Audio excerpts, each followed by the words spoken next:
Whoa. Yo, who's doing laundry? No, that's my garage door closing. It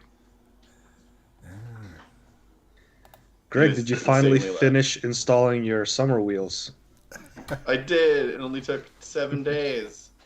No, it actually took only about like 30, 40 minutes after that. So super easy.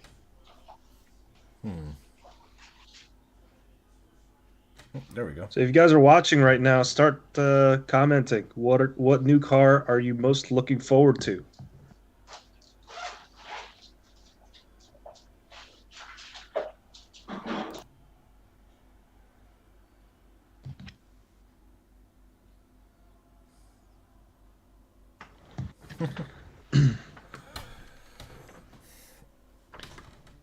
All right, what new I'm gonna car go are you start. most looking forward to, Hanson? Well, we've got the New York Auto Show coming up this Wednesday, so we'll talk more about that. But there's a couple of different cars, and I'm gonna go super lame here and say an SUV. The new Hyundai Palisade is coming out, and there's one teaser pic of it, and it looks really good. Uh, so yeah, that's the one I'm looking forward to. How about you guys? Um, I honestly don't. I can't think of anything. As weird as that sounds, I can really. I guess the Raptor R. I don't know if that's going to be at New York, but that's probably the thing that has the most catches my imagination the most. Oh yeah, there is a Raptor. It's going to be a Bronco Raptor. That's That's going to be pretty at the New dope. York Auto Show. The new Yeah, Bronco, if I had the money, that would absolutely yeah. be in my garage, or adjacent because it probably wouldn't fit. Um, Yeah, I was gonna say Bronco Raptor is probably what I'm looking forward to the most coming up, Yeah. at least in the near future. GR Corolla that was just unveiled. Looking forward to that. Hanson sporting the GR Corolla merch before the car is even out. Yeah, by the way, if I was at Long Beach, California, 2 weekends ago. So if you guys were there, if you guys are watching from the West Coast, they had a Formula Drift competition there. And if you went to the Toyota booth, you could get a custom T-shirt. So I got my Ryan Turk custom T-shirt. This is what the new GR Corolla. It's the Rain X car. And Nice. if it This is looks a like it's a very little shiny tilted, graphic. yeah, if it looks like it's a little tilted, it's because this car's trying to choke me. So yeah. I thought it was because of the V8. Oh yeah, I guess it does have Yes. a V8, right? Not a three-cylinder 1.6 liter. Yeah, I think that's actually a common misconception. I think a lot of people thought that that three-cylinder engine was going to be in that car, that drift car, but nope. Ryan Truex doesn't do stock engines. No. Bro.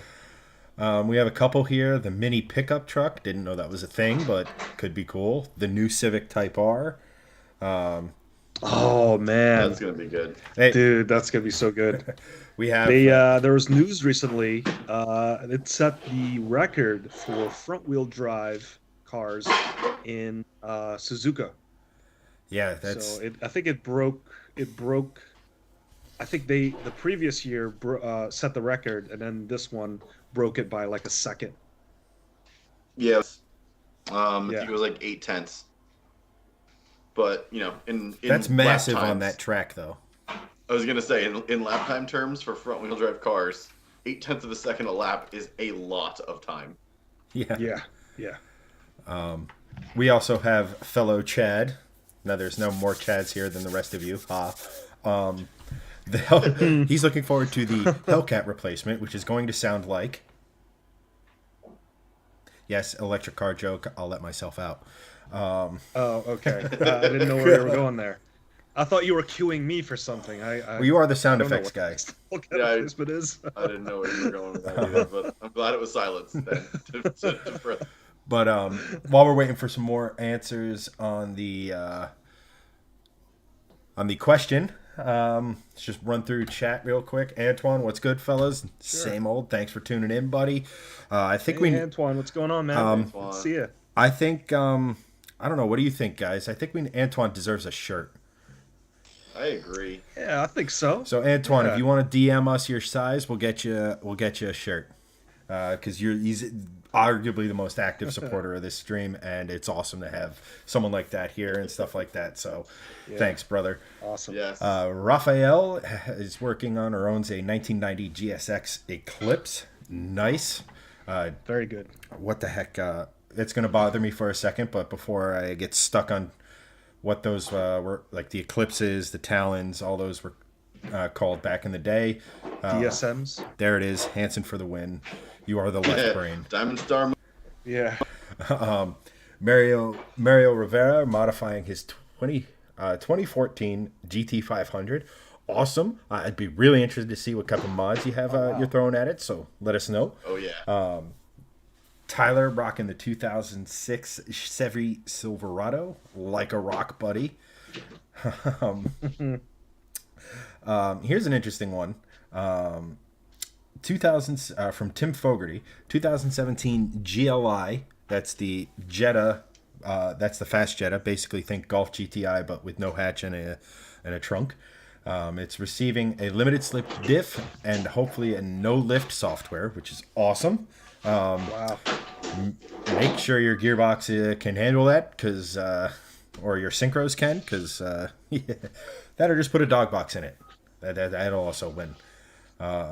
Here's a question: performance being equal, you guys hot hatch or the hot GLI in terms of GTI or GLI? Hot hatch.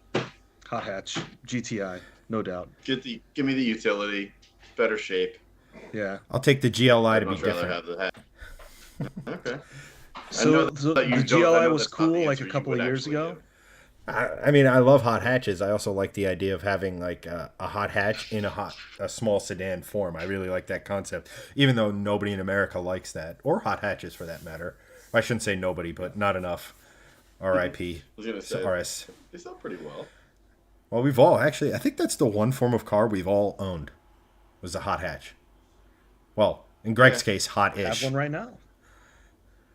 Well, are you saying mine is hot? No. In Greg's case. Oh, yes. Yeah, I didn't have the STI, but I mean, it's funny though, that gen of WRX, the 2011 through 2014, the WRX are faster 0 to 60 than the STI because of the gearing. So yeah, I don't think you talk about that car enough, and I'm not joking. Like why did you pick that one up, and like eventually why did you end up selling it, and So on. Give us a story. So it's a really cool. It's a cool car, honestly. Like I picked it up because it's a cool car. I'd always been a fan of Subaru WRXs. You know, all the way back to like the GC8s, which is still the best WRX ever made back in the '90s. A rally driver, always liked them. Never really had like they were never like top of the list. But then I don't know what it was about that body style, because they came out with the hatch version, and then the WRX got the wide body hatch version in like 2011. Oh yeah. And I'm like, ooh, that looks really good. And for like the next like 2 or 3 years, I like lusted after that car. And then for one in like 2013, and I missed the cutoff. But then I got a reminder from my salesperson, Clayton, and he had said, oh, by the way, they're doing another run of 10,000 for 2014, and then that's it. They're going to the new body style. And I'm like, yes, put me in for that. So I got one of those. And it was awesome. It was limited. It was it was the limited. So it was actually like full leather, you know, upgraded everything, you know, maxed out. And it still wasn't crazy expensive. It was like 35,000. In 2013, 2014 was still a decent amount of money, but it was such a fun car, and it was fun car stock. Like everyone mods WRXs, everyone goes crazy with them. They're great tuner cars, but it was just a fun car to drive. Like nothing to that car other than shifter bushings and sway bars and I think an axle back, and that's it. And it was just a perfect daily driver. Sounded, handled great, and it was a beast in the snow. So honestly, it's one of the better all around cars I think of the last like 10 to 15 years and it's very under the radar because no one really likes that body style. I loved it. I think it was super cool looking. Everyone likes the Hawkeye or the Blob Eye or even the round Bug the eye. round I don't know what that one was. Oh, Bug Eye. That Yeah. was it. Bug Eye. Yeah. So everyone likes those three, but no one likes I think it was called the Stink Eye because it kind of like gave you the stink eye. But it was such a cool car, and I really liked it. I'd pick one up again and like do do fun stuff with it. Make it like carbon fiber everything. Yeah. But make it like my idea for that would be like make it a GT car because they're like budget hatchbacks. I think it'd be cool to like make it put like Dynamat in there, build like a 450 wheel horsepower Honey Badger and that in there, and make it like a really cool like hot hatchback cruiser. I think that would be like a nice build that no one's really ever done. That's not what hot hatchbacks Yeah, are. it's crazy to think that that might have been peak TI, peak WRX. And Well, GC8, to be yes, I honest, agree. peak STI was the one just happened because that was the best STI they ever made. yeah. Disagree. From a performance perspective, it was, but I agree with you, Chad. It was not the best STI ever. From a performance perspective, it absolutely was. That was peak STI. The best one, hands down, is the one in the '90s, the WRTs for sure. Yeah. 22B. That's on a whole nother level. I would love Oh, a yeah. 22B replica car, like just the best Subaru ever made, ever, under any circumstance. We have a couple people in Mark, chat. thanks for tuning in, bud. Hey, Mark. We have a couple people looking forward to the new Hummer, all 10,000 pounds of it. Yeah. Elijah is looking forward to the new So DeLorean. Jose's flying cars. Which Yeah. actually got approved, by the way. Not even kidding. That's a real thing that got approved. Wow. Yeah, we're going to have to talk about that on another stream because Yeah. it's a whole can of worms that I don't even want to get into right now. I don't have the brain power for it. Christian McGraw's won't be too involved today. Bummer. Working on my 76 K10 pickup so I can drive in the snow in April. Bummer on the snow. Awesome truck.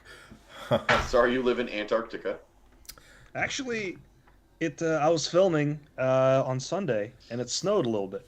So, Yeah, same here. It's 'cause you're not I got caught driving in me in a enough. mini hailstorm and then snow. What was You're not that, Chad? driving the Veloster enough. Yeah, I haven't driven that car in 3 or 4 weeks. Yeah. Yikes. You need to go take it to Redline just to get the carbon deposits out. And, yeah, we'll go with that.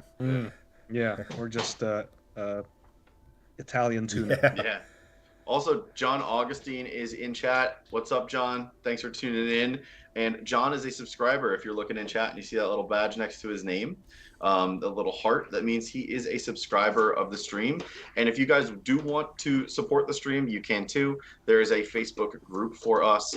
It's a couple bucks a month, basically helps us out, supports the stream for us. And, we basically roll the money back into doing fun car stuff for you guys. We don't really pocket any of that. So if you want, you can go to our Facebook and check out the button right at the top. It just says subscribe, and you'll get access to a private Facebook group where we need to be way more active because there's only 7 people in there right now, but we want to build a community and converse with you guys. So if you want, you can chat with us. We can have a lot of fun in there. Pitch different ideas for on stream. If we get it large enough, you guys can pitch ideas for our next car build on our YouTube channel. So I think that'd be really cool. So if you want to support us, go check that out. We also have another Facebook page called Shift Posting that you can go drop in there, and we post memes and fun stuff in there too. So either way, we'd love to see you on there. And John is in that. So thank you so much for joining again, John. Absolutely. Another cool thing, we will be doing this in a future stream. I am stuck on bodywork for the Mustang, and I'm going to be kind of online shopping with you guys and seeing what people want, and our subscribers will be able to vote on what mods I'll actually make. I'll have more information on it. It's something I've just kind of come up with, but yeah, you guys are going to be able, subscribers are going to be able to vote on mods to my car. So I think that's going to be a ton of fun, to be honest, because that's to me that's the most exciting thing about cars is just shopping for parts, performance parts, not like dang it, I need another alternator. That's boring. Um, so Unless your car is not running, then it's not boring. I mean, it's still boring. It's just necessary. It's like greens during dinner. Just give me the steak and potatoes. I don't really care about the rest. We've got plenty of comments here. Jay says, "What tips can you guys give to starting? Wait, what tips can you give to a just starting car guy?" Um, don't really know what you mean by that, but if you're just a car guy and you just want to talk about cars, just be Watch our around stream. cars as much as possible. Yeah, watch a stream and go to car shows. If you're in the New York area or the tri-state area, there's a New York Auto Show coming out soon. Yep. It's a great place to, hang out with other people that's just like you. And I mean, there's just a lot of information out there. Just kind of surround yourself with cars. It's the best way to do it. Facebook groups and forums have a ton of knowledge and a ton of cars. So if you're interested in like getting a lot more knowledge, join some Facebook groups of cars you like, or join some forums of cars you like. There's an unending supply. Yeah. Oh, absolutely. And then Alexander said, I got a Honda Accord as my first car for now. Is that a good car? That is an incredibly good car. Well, I guess it really depends on what year it is. But, Honda Accords are known for their reliability. So it's a great first car, and they're designed really well too. And, they're kind of cheaper to operate. So, but yeah, it really depends on what year it is. But chances are, I think you've got a pretty good car in your hands for your first car. Oh yeah, Honda Accords are. I mean, it's hard to go wrong with an Accord. I mean, they'll last Can forever. attest. Take care of them. Even Greg couldn't kill one. And my uncle still has it. It's a No 2006, and way. it's still going strong. Nice. Wow. That was the car you had when you first met Hanson, right? Yeah. Yes, yeah. Yeah. Hanson and I were living together, in Keith's house when Yeah. I had that car. Yeah. I remember being in the back seat and someone else was back there. We were coming home from Hoboken, I think, and a stretch of 280 was really bumpy at the time, and someone had to hurl. It was not me, but I almost got projectile vomit all over myself. I remember that. That was not fun. And I had Wait, cloth was that feet, you? so I was like, please hold it. Who was that? Oh, it was Keith. That's Really right. sure it was Keith. I was like, wait a minute, is this something I'm Yeah. forgetting? Uh, I'm not sure you were there for that I story. don't remember it at all. That's why I'm saying like, wait a minute. Yeah. So, Greg, this might be a question. Actually, Greg, this might be a question for you. Elijah asks thoughts on an E90, whatever, E90X or that generation 3 Series. Would that be a better daily or an E46? Actually, both of you owned that generation BMWs. You can chime in. I'll set it up. I think newer is a little bit better. Yeah. The Vanos is a little bit better. E46s are great looking cars and stuff, but in my opinion, they make great engine swapped cars. So, but these two, Yeah. these two both owned that generation BMW. So the floor is yours, gentlemen. sure. Yeah. Um, So I'll just really quick go first. I owned an E90 M3, and it was utterly fantastic, super comfortable, very approachable as a car, even though it was supercharged. It was a great cruiser and a great sports car all in one. I have driven and been in E46s, and while they are excellent cars, I would say that the E9X generation is a better daily driver for sure. Yeah, so I owned an E90 335i. So that's the one with the N54 engine. It actually had two turbos because I think after a couple of years, maybe like 2 or 3 years after that, they went to a twin scroll single turbo. So the N54 engine was pretty sought after. In hindsight, it was actually a really good car. It was fairly reliable. Towards the end, it wasn't so much, but I think it was just like the injectors to be replaced. So like the high pressure fuel pump and the injectors, I actually had to replace those things. But overall, in general, it was a pretty good car. It made like 300 horsepower stock. I think it was like 300 pound-feet of torque too. But yeah, it was. I bought it certified pre-owned. When I bought it, it was like in 2010, and they couldn't get rid of cars. Dealerships were just couldn't get rid of cars. They were trying to kind of give you so many benefits. So one of the perks I got was like it had like free maintenance for like 100,000 miles, which was pretty crazy for a BMW. But yeah, the E90 335i, that was a lot of fun. That was also rear wheel drive and 6-speed manual. Didn't you have to do something Yeah, I with would the say turbos early on in ownership of that, or Oh, that's right. I totally forgot about that. suppressed BMW Wow, pain? it that was a was great car, except for when it was broken. I that part of the ownership was like blurred out of my mind because I do remember when I first got it. I think within like the first month or two, I was hearing some sort of like a metallic rattling sound. And I think I just read through the forums and they were like, this is a sign that your turbos are about to go. So it was like a big, kind of like a warranty kind of thing. So I just went back to the dealership and they replaced both turbos. It was like, I think if I could recall, it was like a $12,000 bill that I didn't have to pay for. But You've gotten a lot of those, so brother. That yeah, is very impressive. yeah. Which actually, towards the end, the car went into limp mode, and then How many cars have I you took owned it that to the. ended up in limp mode? That's got to be at least three. All Well, of them. two of them actually had to get towed, and this BMW went into limp mode, so I still at That's least the drive it. ultimate limp mode is towing. Yeah.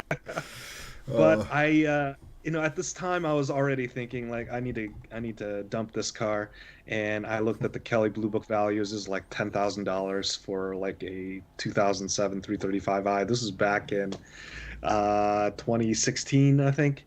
And I took it to the dealership because like, I had all these codes and everything. So they were like, well, and going into a BMW dealership at the time, I was like, all right, this is a BMW dealer. They're gonna have to check the codes and they're gonna like do some probably like change out the spark plugs or whatever. I'm like, pretty sure this is gonna be a $3,000 bill, which is like I'm not comfortable paying.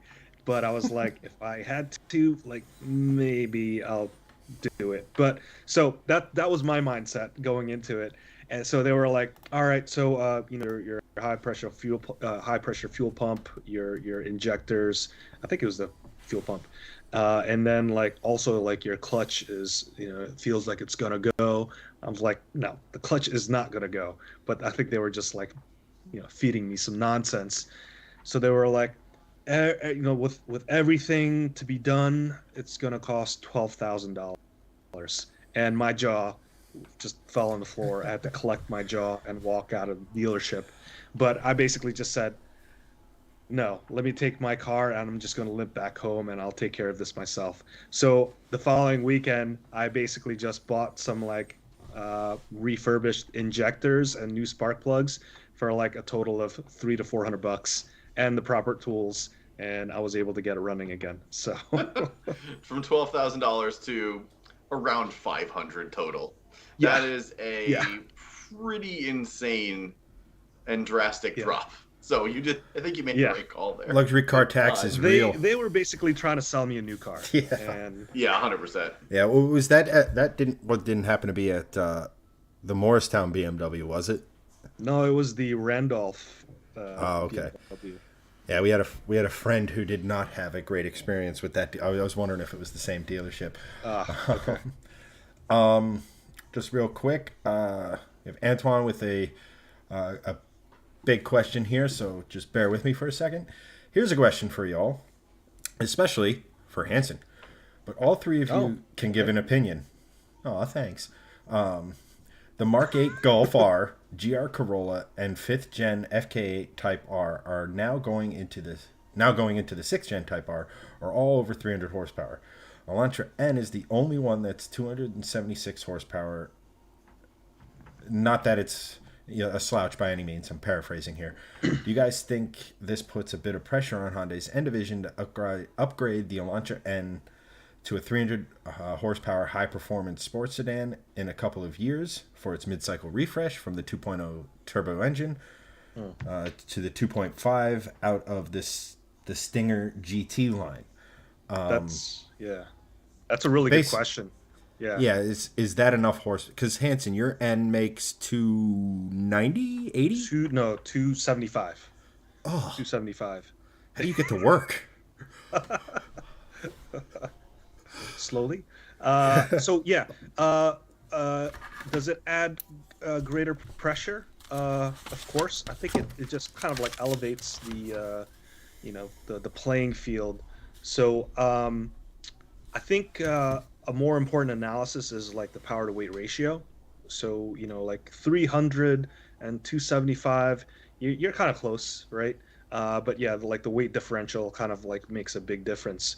That's why I think like like the GR Corolla is really going to be something because that weighs 3,249 pounds, it has Whoa. 300 horsepower. Yeah. It's that light? Like just the regular core Yeah. edition? Yeah, yeah, yep. So, does it create pressure? Absolutely.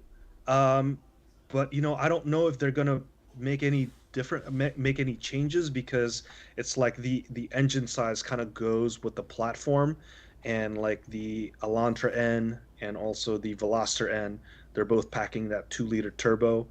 If you go to the next size vehicle, which is the Sonata, I just tested the Sonata N line, and that has a 2.5-liter turbo. So that's making 291 horsepower and 311 pound-feet of torque. So, like, that's where it could go.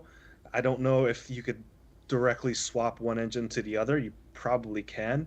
But I don't know if they're going to try and come up with like kind of like a hotter version of the Veloster N or the Elantra N because the N is like the pinnacle of the Hyundai line, right? Because you've got normal model, and then you've got the N line, which is really kind of like an appearance package kind of things, more like the M Sport or like the S line for Audi, and the N is like that top of the line. So uh, probably if we might see like a Sonata N in the future that might have like a hotter version of that 2.5-liter turbo, and that would actually be pretty cool to see.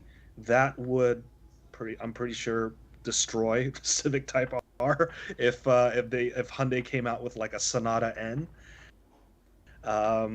So yeah, no, that's yeah, I think it puts great pressure, but will they change?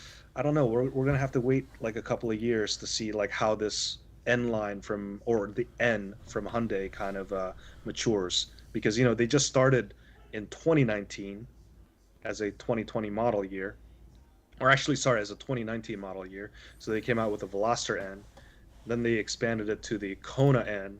Now there's the Elantra N. So I'm pretty sure that there's going to be more N's in the future. But how long is that going to take? Beats me. Well, here's the I interest. just want them to line up all the ends next to each other, and it's just like Caddyshack, where it's like na na na na na na na na na na na na na na. Great. I'm for that. Just the meat. That's it. Just put something I at the end of it, and it's the cars who say knee. At any rate, I'll just slightly. Some of our older viewers will get that reference. Not that I'm old, but Monty Python. At any rate, Yeah, dude, we old. shut up. Just to kind of piggyback off, like all these cars, like I think the crux of the question is like, are we going for like a horsepower war kind of a thing? And it's really about it's not that difficult to eke out. Like, if Hanson wanted to, he could probably get an extra 20 horsepower without really doing too much to the car. A tune and a downpipe Yeah. will do that pretty easily. But it is at the manufacturer level. Are they going to start? I mean, I don't know, man. Like you say, the N line is the pinnacle of Hyundai, which is correct. But just remember, the guy running it is still the dude who was from BMW's M division, correct? Yeah, I think he might have been let Yep. go. Okay, because I was going to say, I, like, I BMW has a habit of making the M and then, like, well, that's stupid fast, but this is stupider fast. Like, like what is it? The GT or the CSL E46 M3 is an Yeah, example of I that. mean, I mean, Subaru does that too, right? Because they've got the STA, and Not then they anymore. have the S line, that like the S. I think the last one was the 209. S209. Yeah. Yeah, I mean, there's all, and like as an Evo boy, right? You had all sorts of like high end Evo variants apart from the bottom one. But the bottom, like, do they want to put the time and effort to making, say, because like at the factory level, you add 25 horsepower and you don't do much else. You got to make it reliable, right? Like it's all great to yeah, have the 300 horsepower, which, let's face it, an extra, what is that, roughly 12% displacement bump could get the power right there. Although hmm that's probably, I guess, more for torque. And I don't know how if it revs similarly, because horsepower is effectively torque over time or torque over the rev range. But it'd be cool to see, but I don't really think those manufacturers, like, these are, like you said, the hottest versions of these cars. And, people are buying them. I mean, do you find yourself wanting for power at 275? I mean, do you think, what? I need an extra 30, 40 horsepower. yeah. I mean, that in the end, that is really kind of like it's like a pissing contest, right? Right, it's a It's measuring like contest. yeah, it's just it's like if you have a C8 Corvette, you're not like gunning it every stoplight. It's like just knowing the that you have that power. That's kind of like what action. So like when I'm just daily driving the Veloster N, when I get the chance to, it's like no, I'm not really wishing for more power. It's like it's a lot of fun, like that increase in acceleration I get from like when it gets into the turbo boost range, that gives me a lot of joy. And but I mean, yeah, eventually, like, yeah, more power is always nice, but I'm like, I'm not really, but that's just me, maybe. It's like, this is fine. wouldn't you get wouldn't you get more joy if your Veloster N had all-wheel drive and like 500 horsepower though? Absolutely.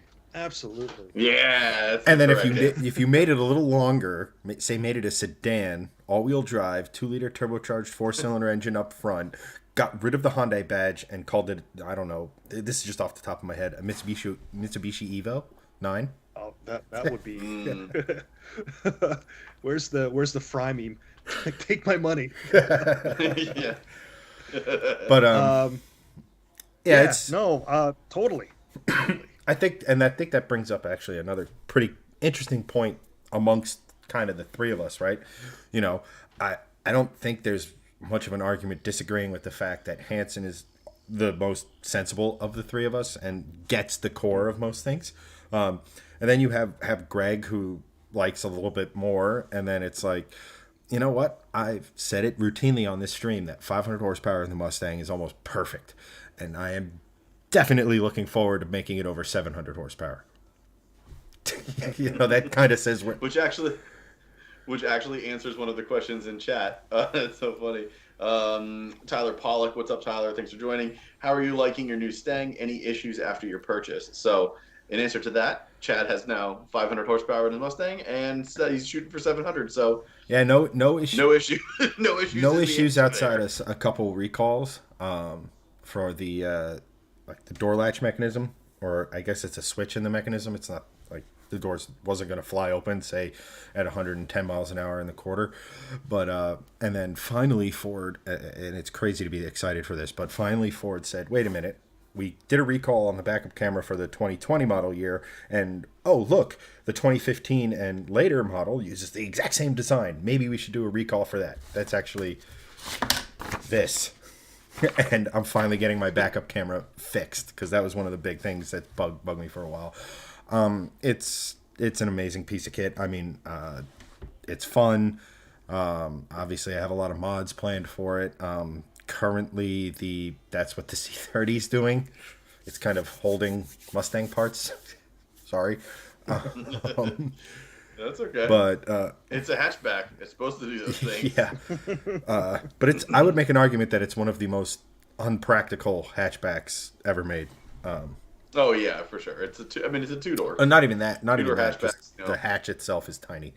Oh yeah, true, true. But that John, John, he says he has his name on the list for a direct connection upgrade, which will take him from 797 to 885 horsepower on pump gas and a warranty. And with that, I say, give me your car, please. Greg, we can help get swapped. I will take it, and I We will can help love get it, swapped and the I will Volvo. never be done so much. Appreciate that. One of them, whichever one you decide. I will sell both of them, and take that.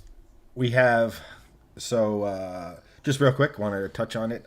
David Lightly, help you buy a new car. With those types of situations, I'll happily get you in the right direction. Obviously, do research upon research. Don't more time you wait is often better. The more you know, the more this.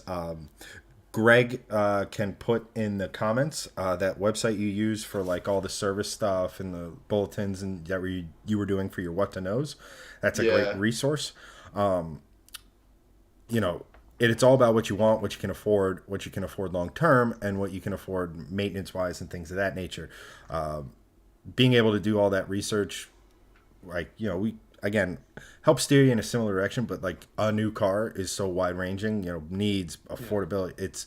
There's a lot to consider. So what I would suggest is get in the habit. We all do it when we buy new cars. Is we look at what the issues are, what the known recalls, what this part tends to come.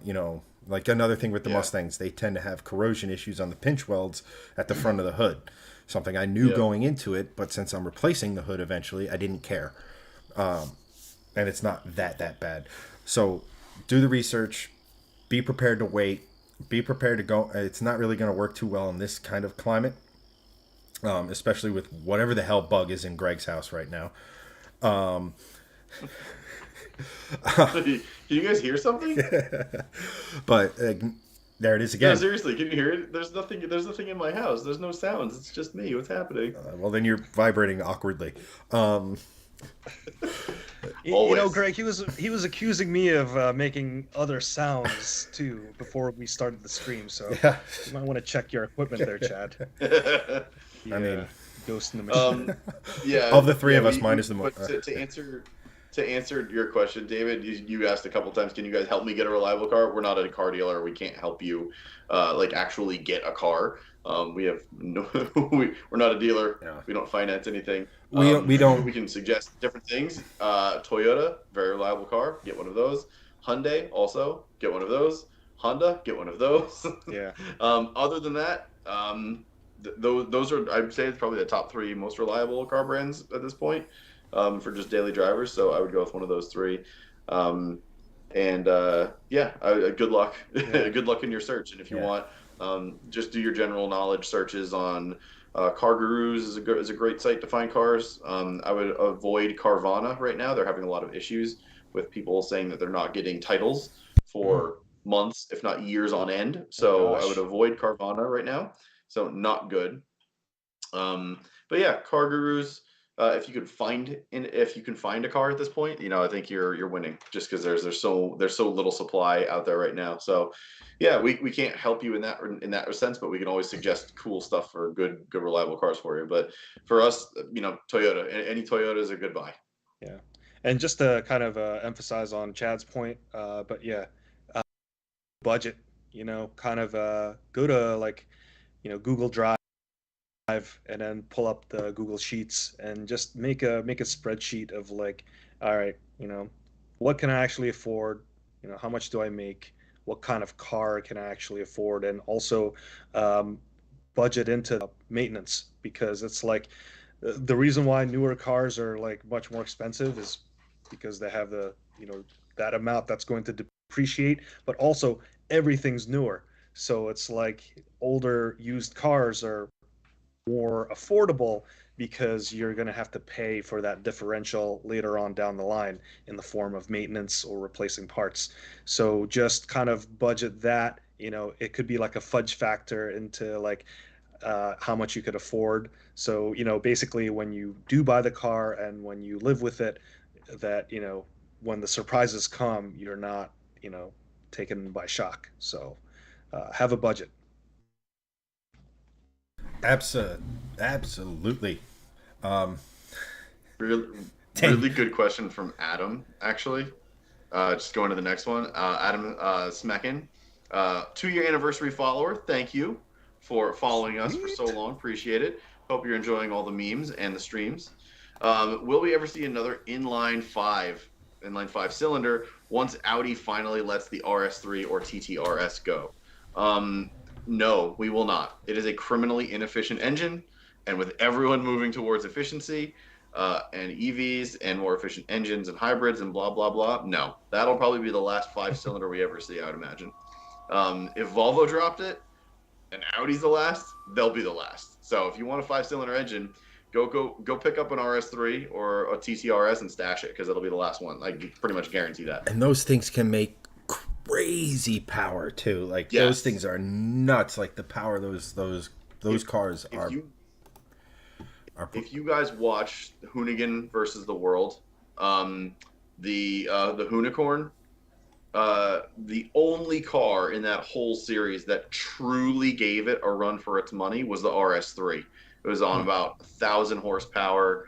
It was boosted sky high, obviously, but that was the only one that I think really actually took a victory on its own merit Yeah.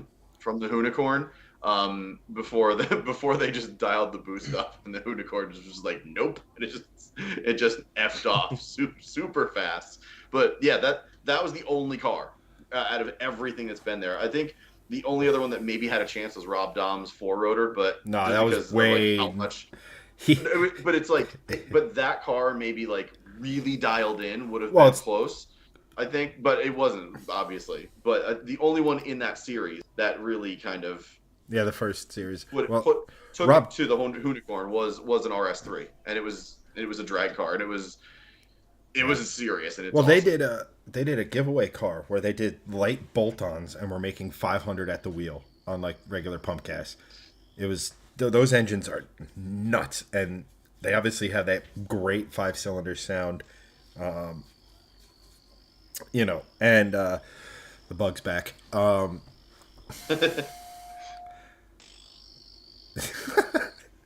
Yeah, it's gone now. I'm I just thought I muting and heard it for a unmuting now. second there too. But Uh, yeah, the answer is like the most efficient engine is going to win until internal combustion dies. That's it. And like Greg said, five cylinders are great in so many ways. Efficiency, as far as fuel economy is concerned, not so much. And just efficiency in design, because like a five cylinder is an inherently unbalanced engine.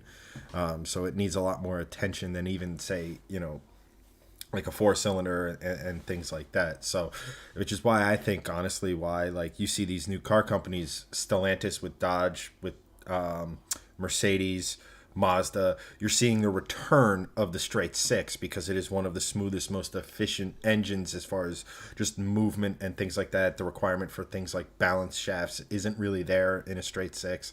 So that's what like the industry is moving towards the most efficient possible engines and the least amount of wasted energy. And unfortunately, our beloved five cylinder wastes a lot of energy.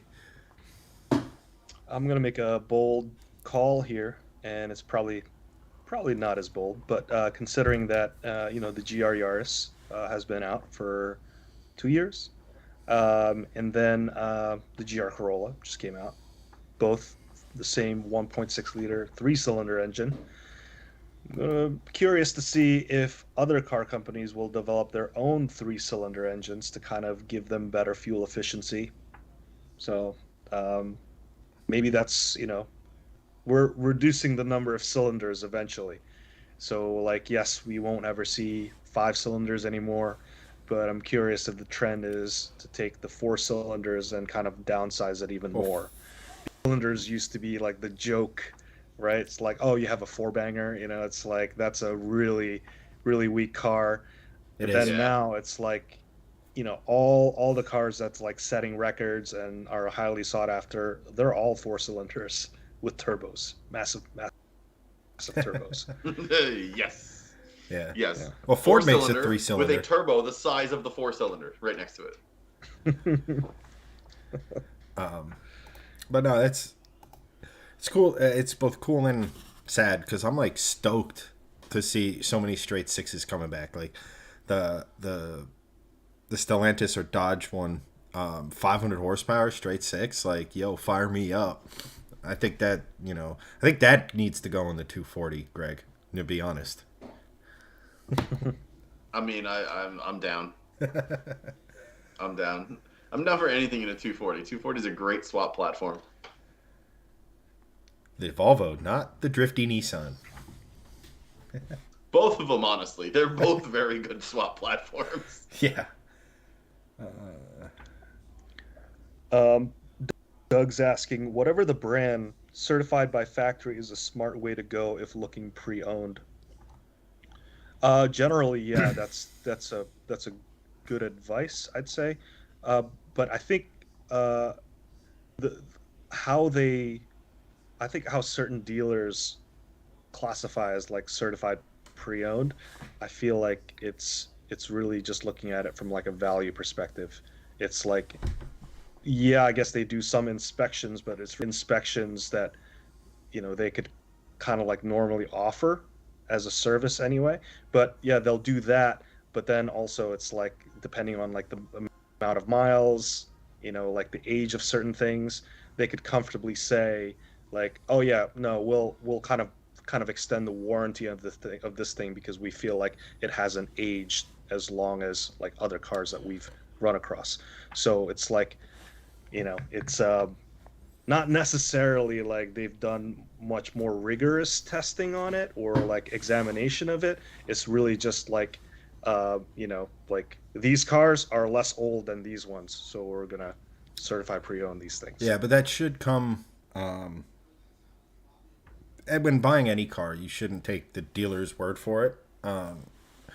You hear a ton of stories, but like our friend bought just a regular 325i BMW that was certified, and then we started digging. It started having like electrical issues and stuff, and then we started looking at like the door jambs, the trunk, and things like that, and it had very, very obviously been repainted in those I spots. remember this. Alex's car. Yeah, and Yeah. it was a process. Like I think he had to go all the way up to BMW of North America, all these other Yeah. things, and then at the end of the day, just the good thing was is that it did have that certified tag to it. So the dealer was like, kind of gotta, kind of gotta eat this one. And then, in an act of like total flexing, Alex turned to them and said, "That's fantastic. I want you to mail that check to Paul Miller Porsche so I can get my new 911." And that was Yeah. like, That was a great sort of FU move, and it was awesome, and I loved that. That was great smack in the face. Yeah. I think that was great. one of these days we're gonna get his Porsche on the channel because Yeah, because it's it's sick. it's sick. It's got an awesome exhaust and stuff on it, but it I'm not a Yep. big stereo guy, but Alex is a professional musician, so like we're talking like Yeah, he's a uber huge audiophile. uber quality. Like it might be the best sounding system in any car I have ever sat in. It's insane. The car sounds great. Yeah. We'll definitely get it. Hopefully, get it on the channel this summer or something like that. Because it's just a Yeah. cool vehicle. So I actually have a question for chat because I think Ooh. we've had a couple of people that have been interested in providing their answers to chat and us chatting about it. So on this whole conversation of 5-cylinder, 4-cylinder, 3-cylinder, what do you guys think in chat? What do you think is going to be the last combustion engine cylinder count ever made before everything goes away and goes full EV? So in this scenario, EVs will take over. And, I hope that doesn't happen, but EVs are taking over in this example. What cylinder count do you think will be the last one ever? And I have an interesting answer to this because I've thought about this a lot. So what do you guys think in chat? 3, 4, 5, and anything. It's not like it has to be fully, ICE. Could be a hybrid kind of thing. But what's the last cylinder count that's ever going to be made before everything either goes EV or some other crazy propulsion that we don't even know yet? So what do you guys think? I want to hear it in chat, and then I also want to hear what you two have to say from Hanson and Chad. All right. So I'll get started with that. I gotta think about it from like an engineering perspective here because like with because it's a four-stroke, right? Oh, sorry, I fell asleep there for a second. Engineering perspective. You got like God. you got like a four-stroke thing, so it's like you got like the intake, compression, ignition, and an exhaust. So I got a feeling from there, like a two-cylinder thing probably won't work because of how many times it has like to travel up and down uh, for one of the other cylinders to kind of continually push to kind of get that momentum. Like with two cylinders, it almost seems like that's not enough. Like you need like a third cylinder. That's probably why three cylinders work because you could kind of like time it just right so that it could continually push. So there's no like Interesting. big dwells. So that's what I'm gonna go with. Three So you're thinking cylinders, 2 or 3? huh? You're Two. thinking a 2 or a 3 cylinder will be the I'm last? thinking a three. Like I don't think we'll see Okay. a two, unless Okay. it's like a two-stroke engine. If we decide like two-stroke engines are now like much better for the environment, and we could actually put it into cars, and it's not going to Mm-hmm. sound great like crazy, then maybe we could Yeah. go to like a one cylinder, which is what you'll find in lawnmowers and stuff or Yeah. gas trimmers. So we got a couple of chat, and if you're watching right now, either on YouTube or on Facebook, we're asking the question: what is the last combustion engine cylinder count that you think will ever be made in a hypothetical EVs are taking over, and some companies making the last engine that's internal combustion ever? What's the cylinder count that you think it's going to be? Is it going to be a 3? Is it going to be a 12? Anything like so. Just let us know down in chat. We've got an 8. We've got a 4 if it's a hybrid. We've got a 3-cylinder diesel. We've got a 4. And Chad, what do you think about this question?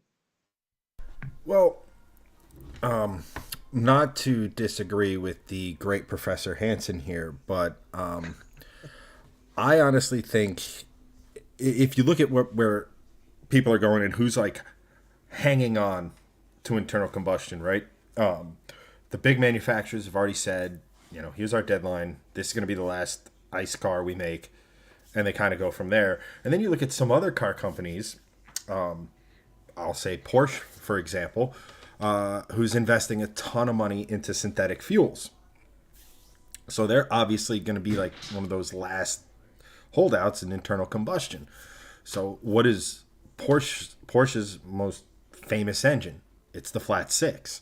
So I would say if you think along those lines, it's either going to be something like that, or it's going to be a screaming just last minute to electrification like a V12. It's going to be a high performance engine.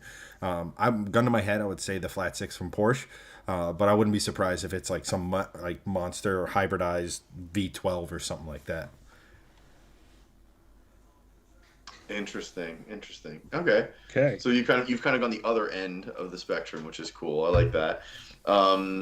Yeah, I mean, so we have a couple of answers. Daniel Jenkins said 4. Doug France said the 3-cylinder diesel. John Augustine said the 8, but high 4-cylinder. Antoine thinks naturally aspirated 4-cylinder mild hybrid, turbocharged 4-cylinder. So Antoine's saying 4. On this topic, Tyler says, can you imagine if top fuel dragsters all turn electric? That would be beyond boring to go to a drag strip. Well, would they be top fuel anymore or just agree top with you electron? That would be really boring. Yeah, it'd be top electron. But here they could put jets. They could put Jetson noises on the cars. Imagine that going to the drag strip. I think that'd be great.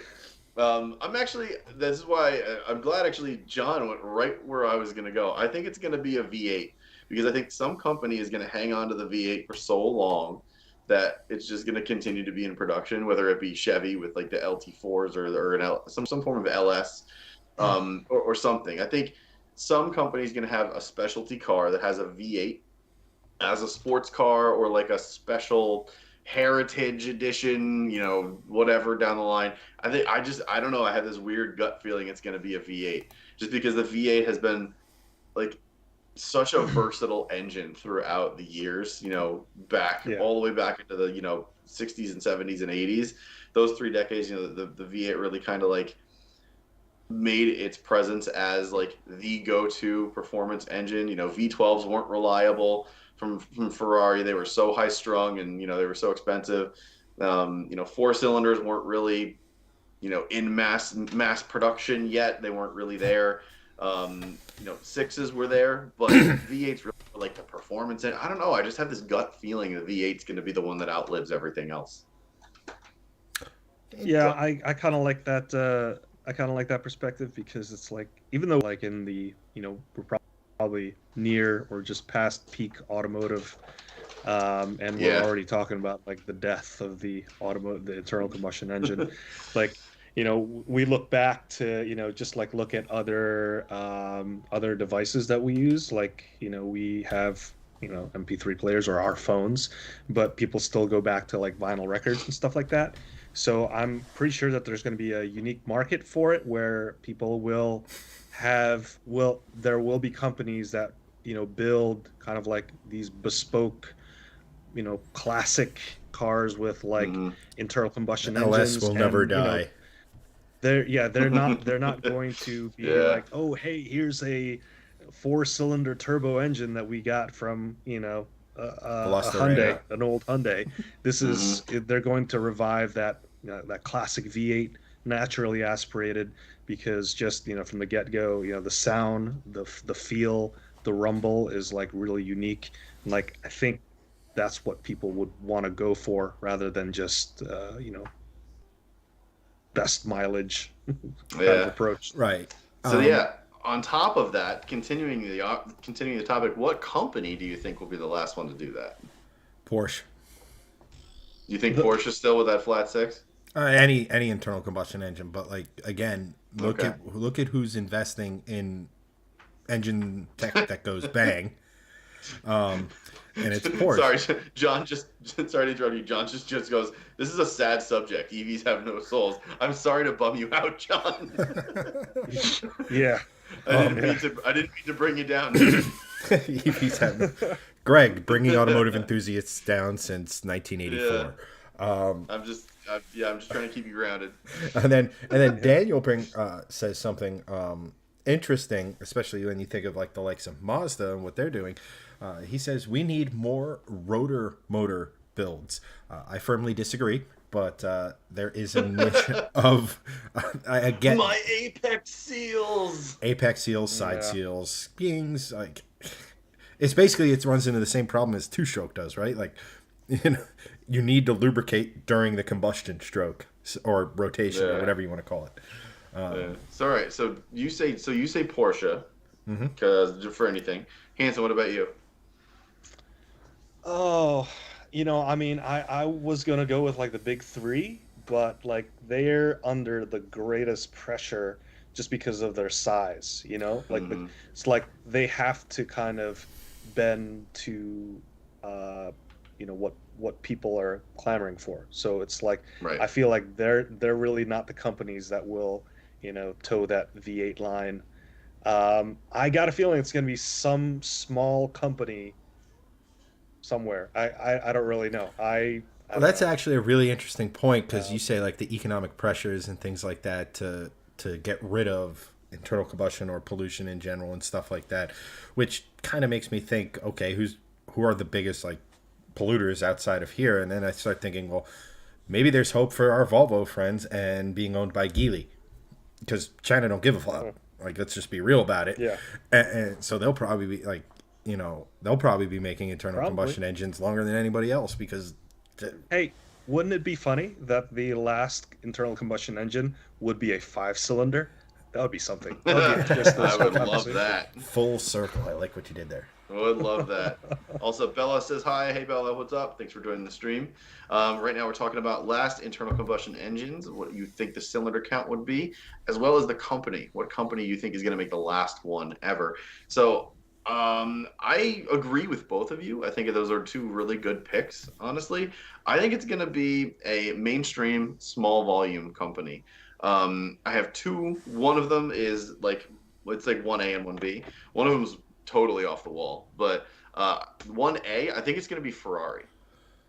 I think Ferrari will make one of the last internal combustion engines, and I think it's going to be V8 because I think they are I mean, they're going to go hybrid. You know, they've already announced that. I think. And they'll have to if they're going to want to compete because Lamborghini has already said that they're going to go hybrid for their supercars and everything. But I don't know. I also think that Ferrari eventually will start a completely Skunk Works heritage division, um, sort of like Singer is to Porsche, but it'll be in-house at Ferrari. And I think they sort of have that already, but I think it'll be a lot more mainstream, and people will start ordering because there's a lot of new money, and I think a lot of people are going to start really ordering Ferraris, heritage Ferraris, like totally rebuilt within the next 10 to 15 years. I think that's actually going to happen.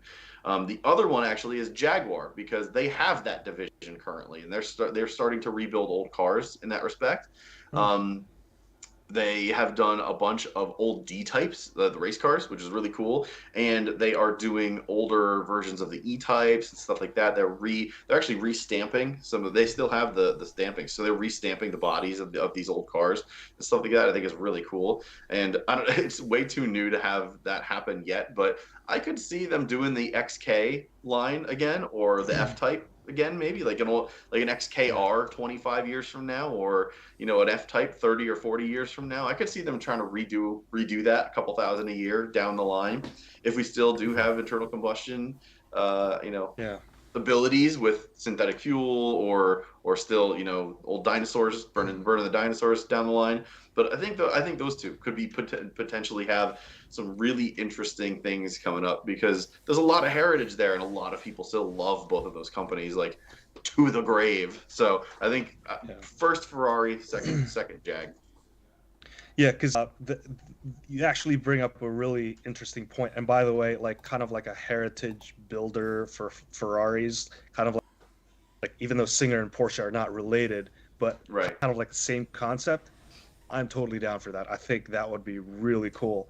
Yeah. And kind of like my question is, I don't know if it's a question, but I'm just generally wondering, like, you know, the reason why internal combustion engines are going away is because CAFE regulations are becoming more stringent, and as a result, car companies have no choice but to go electrified so that they could kind of like meet these demands.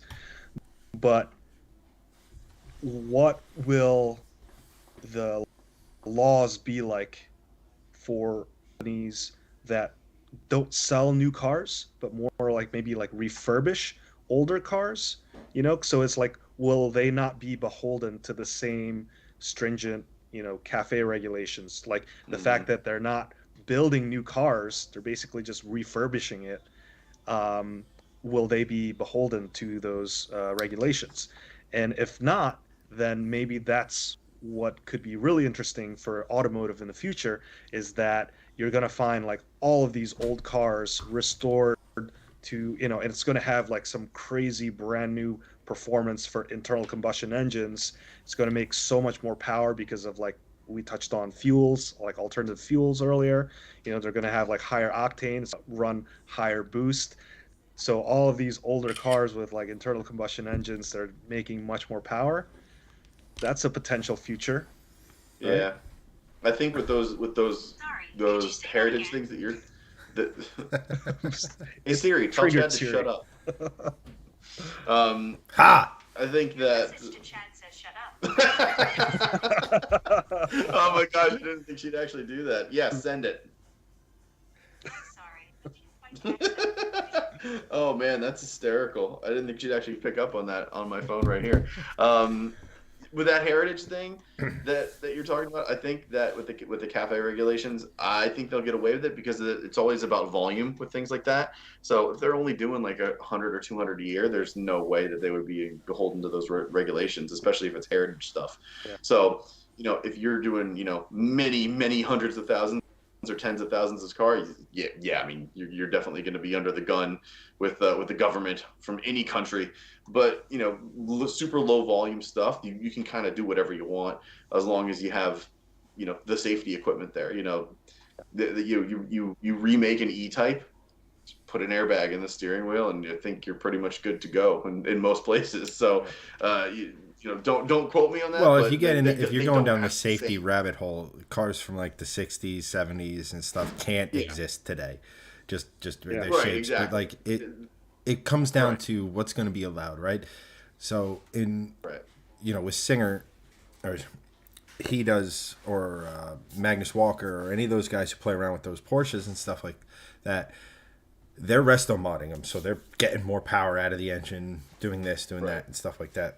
I think it's going to become a question down the road of, and I hate to say this, and I definitely want to get off this topic because I'm getting depressed, but it's Same. a question of restoration. So like, you know, you take a car and you restore it to everything like factory. If you can make it a little more efficient, I think that'll be allowed. But I think the flip side of that is resto mod, and the modifying aspect of it. I think in the aftermarket, I don't know. I think that stuff could be one of the first things just completely axed, like because you're literally selling things that pollute more. Like even though like the Mustang has cats, they're not nearly the same size as they're the minimum to meet the Right, regulation, as opposed to right. what Ford did to meet their CO2 emissions and things like that. So, but I'd like to end this conversation with a question, and that is more if you could take any engine and put it into a platform that do an engine swap, right? What's the first engine you're choosing for an engine swap? And obviously, the car makes is a big part of that. But what's that one engine that if you could basically you're taking the engine, and you're like, I will find a chassis to put this in. What is that engine? Chat, you let us know. What's the your favorite basically engine that you would love to find a chassis to swap into? I guess Hanson. I'll leave the door open for Hanson, who's probably going to say like Oh a my gosh. 'Cause turbo Mitsubishi motor of some kind. I'll have to think about this one because you know, I mean, I think the idea of like stuffing a really big engine into a small car, it's probably like too overdone, but really that's like really like the ideal project. It's like you're trying to make a crazy car, right? So you're trying to get that power to weight ratio like as big as possible. You want to put as much horsepower into a single pound, carrying the smallest number of pounds. So it's like that's the goal, is to kind of fit something huge, put it into something small. So I would like to do, if and I haven't really thought much about this, but if it's possible, fitting like a V8 into like an Ariel Atom. So that's kind of They like a they've midship. done that, But it was two I think. motorcycle engines Okay. built in a V. So it was like a small displacement V8. Oh, okay. Yeah. I was like, wait, don't they have that already? Yeah, it was but I get the that, or like the Caterham 7 or something like that. Instead of the four banger with Yeah. boost. Yeah, yeah, yeah. So that the Caterham Super 7, that's like a front engine, rear wheel drive. Like I want to make kind of like basically a form, like an open wheel race car. So like the Ariel Atom, that has the engine at the back. I don't think it's considered rear engine because it's still kind of like right in front of the rear axle. So something big into that platform. I think that would be a riot. That would recreate like the whole Formula One, IndyCar experience, and it's like naturally aspirated, and it's going to sound crazy. So I think that would be my ideal project. Gregson. I'm going to go with something absolutely bananas that has been done, but I believe it's only been done once or a couple of times. Is the 615 horsepower Mercury Marine you all know and love? Oh yeah. That is that's in some insane car, and It's a Challenger, I think. it is just in, yeah, I think it's like a 70s Challenger resto mod or something. It's freaking ridiculous, and it's just I mean that's just cool. Like 1650 horsepower boat engine shoved Yeah. in a car, and it's just like big fu energy. That's just great. Love that. In realistic terms, I would love to swap a Lambo V12 into like an old wagon of some kind, just because I think the absurdity of that was absolutely great. So akin to the guys who did the see this, V10 like, and the 240.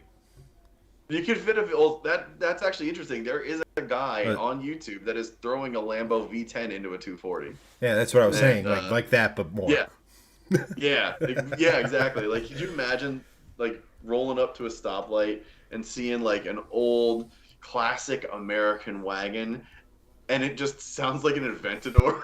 I just think that would be like the coolest thing. Like one of my old Volvo Amazon, and if you don't know that car, go look it up. It's gorgeous. It's a really cool old wagon from I believe it was the '60s, and they're just super cool. And I would love to toss like a V8 in one of them. I know a bunch of people have done it already, but I just think it's cool. This gorgeous old Volvo rolling up, and it just sounds like nasty choppy cam LS7 from like a C6 Z06 tossed in there. That'd be sweet. That's probably my dream swap right now is that. Subscribe so Greg can have that. Hanson, Yes.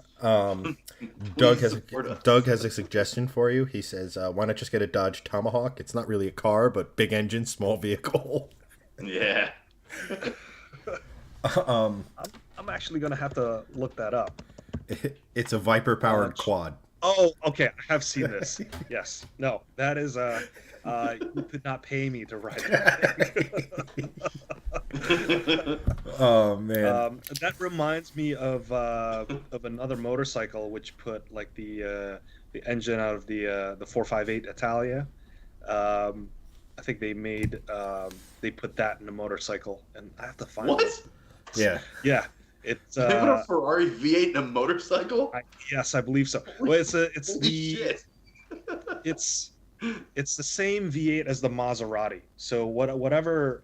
God. So which is a Ferrari engine, and I don't remember which Ferrari. I think it was a I think 458. Yeah, it's the 4.3 or M139 4.7. engine, I think it is, because the Maserati was cross plane, the Ferraris were flat plane. Those are Yeah. actually the Maserati versions of those engines are actually reasonably priced at the moment, and make They're for cool. really cool engine swaps options. By the way, Okay. Yeah. Yes. And they sound great. Google this. Lazarus. So it's the Ferrari F136. It's a Maserati powered quad bike. So it's kind of like the same concept as the Dodge Tomahawk, but this has the Ferrari engine. Jesus. That sounds This is what I absurd, think and I of, love it. insane bike. There's a couple of cool ones in chat too. So while you're bringing that up, or if we're gonna bring that up, there's a couple of cool options in chat. Let's see. John Augustine says Viper V10 motor, great motor to swap in anything. Doug said the Dodge Tomahawk, that's cool. Antoine says LS9 into a street legal KTM Expo. That would be. Yeah, That's basically just a death wish, I would say. that would be cool. Oh my god, that basically. Look at that thing. That's basically just a Ferrari V8 strapped to your penis. Like, that is absolutely insane. oh, look at the thing. Look at that thing. Look, What even is that? But- the intake manifold is like. Look at what the intake. They didn't even change that. They just left it and sent it. I like the muffler. Like that's going to do anything at all. Yeah, muffler. Oh my gosh. And then Hunter says, really want to do a Mercedes-Benz M120. By the way, Something like a 300 TE. That's a good swap. That'll basically last forever. Before you go away from that picture, the guy riding that thing feels like he's just learning how to ride a motorcycle for the first time, or it's just like, is this how you bike? Yeah. Well, when you I mean, he have looks that a way because it's probably impossible to I be was gonna say comfortable he with that probably thing. has to ride that way. well, like I Yeah. said, it's either that or put his chest on the intake manifold. Thing. Like, Yeah. Yeah, like, dude, if he shoots a rod, it's gonna go through his like, or the other way around, Greg. or if he shoots a rod, it's gonna go through the engine block. Yeah, either way, neither of those are ideal scenarios. Oh my gosh, look at that thing! What craziness! The internet will never cease to astound me. I can't believe that's actually real. Wow. We- Oh yeah, my that's gosh. well, that's not even the internet. That's like a thing. Like it's Well, yeah, but like I learned about it on the internet, so that was my um. So thing. Jesus. there's a couple things in here. So I don't know if Greg touched on it, but John said a Viper V10. I would love to get my hands on a late model, like the last gen Viper V10. Up there, Gen 5. yeah, the Gen 5 V10. Yeah. Build it, because you can headers and a tune on that thing unlock like stupid amounts of horsepower, because everyone theorized that when that Viper came out, remember, Fiat owns both Ferrari and Dodge at the time, so everybody thought like 8.3 liters or whatever, it should be making more power than the Ferrari, and it didn't, and everybody kind of speculated that that was a by choice by Ferrari. Like it was held back so the Dodge wouldn't be more powerful than it. But you can get close to 900 horsepower NA out of these, or over 900 horsepower NA out of these things with a cam and headers, like Yep. which I think is crazy. And like stock, the Viper V10 sounds okay. With headers and an open exhaust, man, they sound crazy because it's that huge displacement meets V10 meets push rods meets V10. Like it's just a multitude of things that you just warp your brain and ability to think straight. I've always wanted to play around with the Viper motor. I've always wanted to play around with the Viper, and that's kind of where I would go. The other one would be the Coyote, just because of how versatile it is. It's not the one. I think it's the one GR Toyota V12 is one, but like there's so much stuff you have to do to it just to get decent power. Coyote, I mean, it's your limits your imagination. Like, okay, I'm gonna get to 750 horsepower on mine. If I want to go further, they make very affordable built bottom ends, blocks, and things like that. It's just so well supported, and it's an incredible piece of engineering from like BMEP, which is effectively a much more complicated way of explaining horsepower per liter and things of that nature, but and how good an engine is at converting displacement, fuel, and all that into horsepower. Engineering Explained did a great video on it, and this is where I learned that the Gen 3 Coyote is a more efficient engine from that standpoint than the what's it called? The same generation Ferrari V12. Like that's just the level of engineering we're talking about in these things, and it's 7,500 RPM without breaking a sweat. It makes a great noise. It's not the most exciting thing, but it can be, and that kind of leads me into Antoine's most recent comment. He said my Mustang's making 500. Just made him think about something with the S650 generation coming. Do you think Ford will get the 5.0 GT engine to hit 500 horsepower out of the factory, or upgrade the 5-liter V8 Coyote version 2 and 3 to a bigger displacement similar to the Voodoo? The first question to your answer is no. I don't think Ford will get close to 500 horsepower out of the current 5-liter or the evolution of the next 5-liter, simply because they're already reducing horsepower in it in the Mach 1 to get better environmental things, efficiency, things of that nature. Do I think they'll make a stroked version of it? Now that's an interesting thought, because I think that would make for a really, because they already sell it. It's called the Illuminator, engine on their website, and those things 560, 580 horsepower out of the box, ready to go. It's basically a Voodoo without the flat plane. So I'd love to see it. They have the new Mustang has some spy shots with a really weird looking bulge in the front. Makes me wonder. No, yeah, Yeah. I've seen that. I think that's Looks like it looks like a what is it? Like reverse. What is a? It looks like a reverse shaker hood. Yeah. Like usually see him at the back towards the windshield. Now it's at the front, ready to like strike. It's so Yeah, strange looking. It's the pedestrian killer. So it's this Yeah. way it just kills them Yeah. outright rather than Well, Yeah. what you really hate is when maiming, just what you straight really to hate death. is when Yeah. they go over the top of the Mustang and having something similar to this, kind of keeps them in front of you and under you.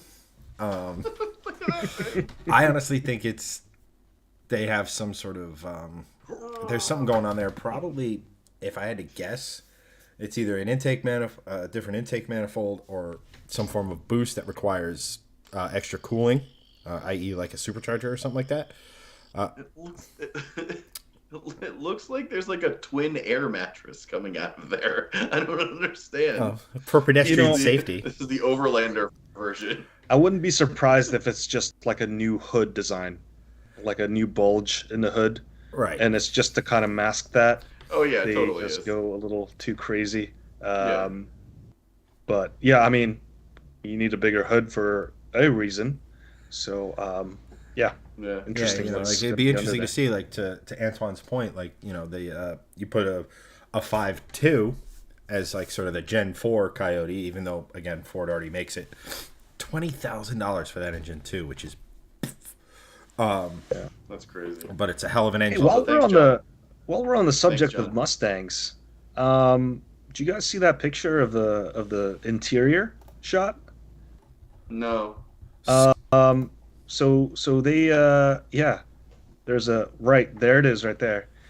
So fully digital instrument cluster and big infotainment screen, which is that's where everyone's going.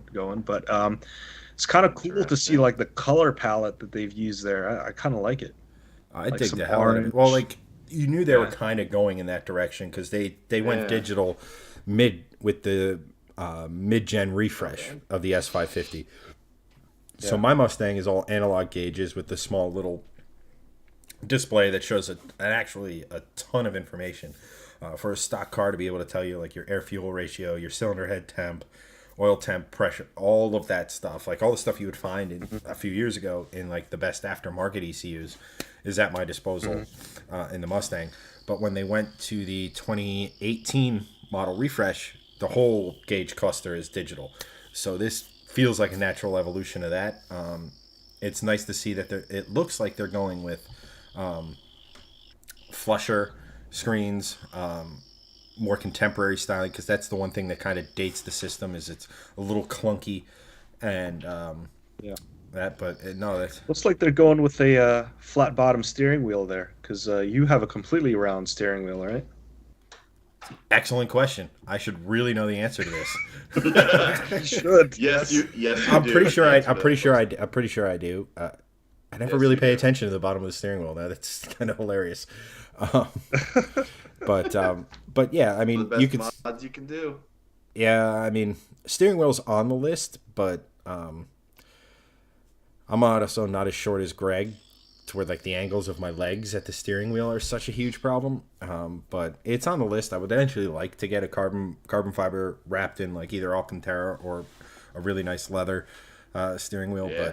But to Now me, we're that's vanity, and I'm not really going for vanity at this point in time. I'm going for Oh, it's total vanity. brute But- force, and to each their own. When I did the steering wheel mod of the V70R, it felt like a new car. I'll be 100% honest with you, because like it's the one thing you constantly touch in your car, and Maybe it's like, you do.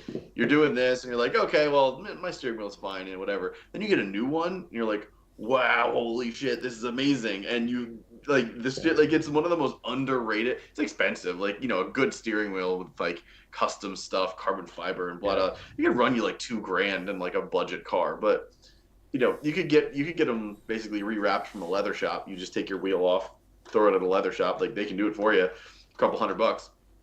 Man, what a difference! It's so like nice to have like a new steering wheel in your hands. I can't stress it enough. It's one of the best mods you can do to your car.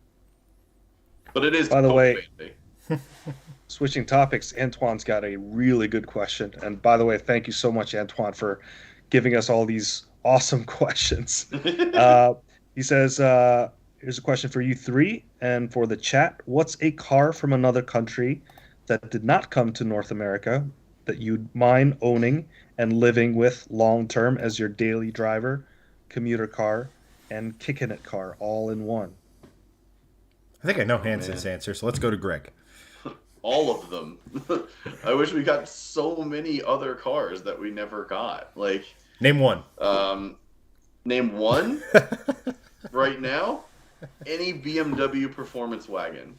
I would love. Mm.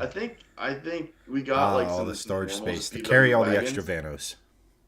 Like I'll be 100% honest with you. The new M3 is a hideous beast.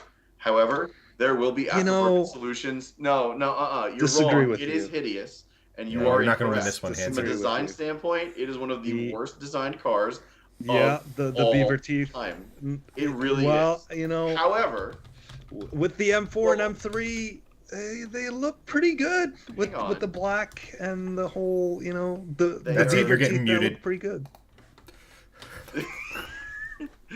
This is now turned into what's the not PTI on Sports Center? What's the other Oh, one? pardon the. Or on Yeah, ESPN? it's not. Pardon the interruption. The other one. Oh, Like you get mute buttons. I just want to yeah, mute Hanson mute. right now. No, I will not be Hold on, silenced. guys. I found a So really. here's the deal. Greg, I think we have to kind of Here's the give deal. Hanson some credit. I did find a really, really good picture of an M4 on the internet. Here, just Oh God. here. Oh God, this is Take a going to look. be something stupid, right? Oh, okay. Yeah. Jackass. You It's jackass. it's That's good. I see That the is an resemblance. accurate. Yeah. That is an accurate M4 drawing. But here's the thing. So, as we're saying this, like I think it's one of the worst design. All right, one of the worst designed front ends ever. Like everyone rags on it. Everyone gives it like the worst. The new M3 is terrible. It truly is. It is truly ugly in so many senses of a automotive design and aesthetics perspective. Two things on that. I would buy the wagon version because we don't get it here, and an M wagon is something that I have wanted for literally 20 years or more in this country because I love wagons, I love hot hatches, and I would love for the BMW M line to have that because they have the E46 or E63 AMG. They've had AMG wagons forever. They've had RS wagons in Europe. Wish they would have brought them here earlier, but they have them here now. So we have that now. But I really wish the M car would come. And the second point to that aftermarket uh, bumpers and front ends for this car, for sure. They already exist. So with that said, that we got the new M because apparently it is an all-world car as a performance car, and I really truly wish we got the wagon version of it because I would probably be trading in the Polestar to put a down payment on that because you can make it look better. Like you can make anything look better with the correct amount of time and effort and whatever. I wish that was here now because that would be a great cruiser. It would be a great driver. M cars are excellent daily drivers. They're super fun, sports cars, and they're great commuter cars. Honestly, they're just great all-around cars. Over one car, I wish So we got right now. I just want to defend myself real quick because yes, oh, Can't see that. that looks stupid. Agreed, right? That So looks dumb. Raise it defend up. yourself or No. I'm just incriminate saying. yourself? I'm just saying. I totally agree with you. That looks stupid.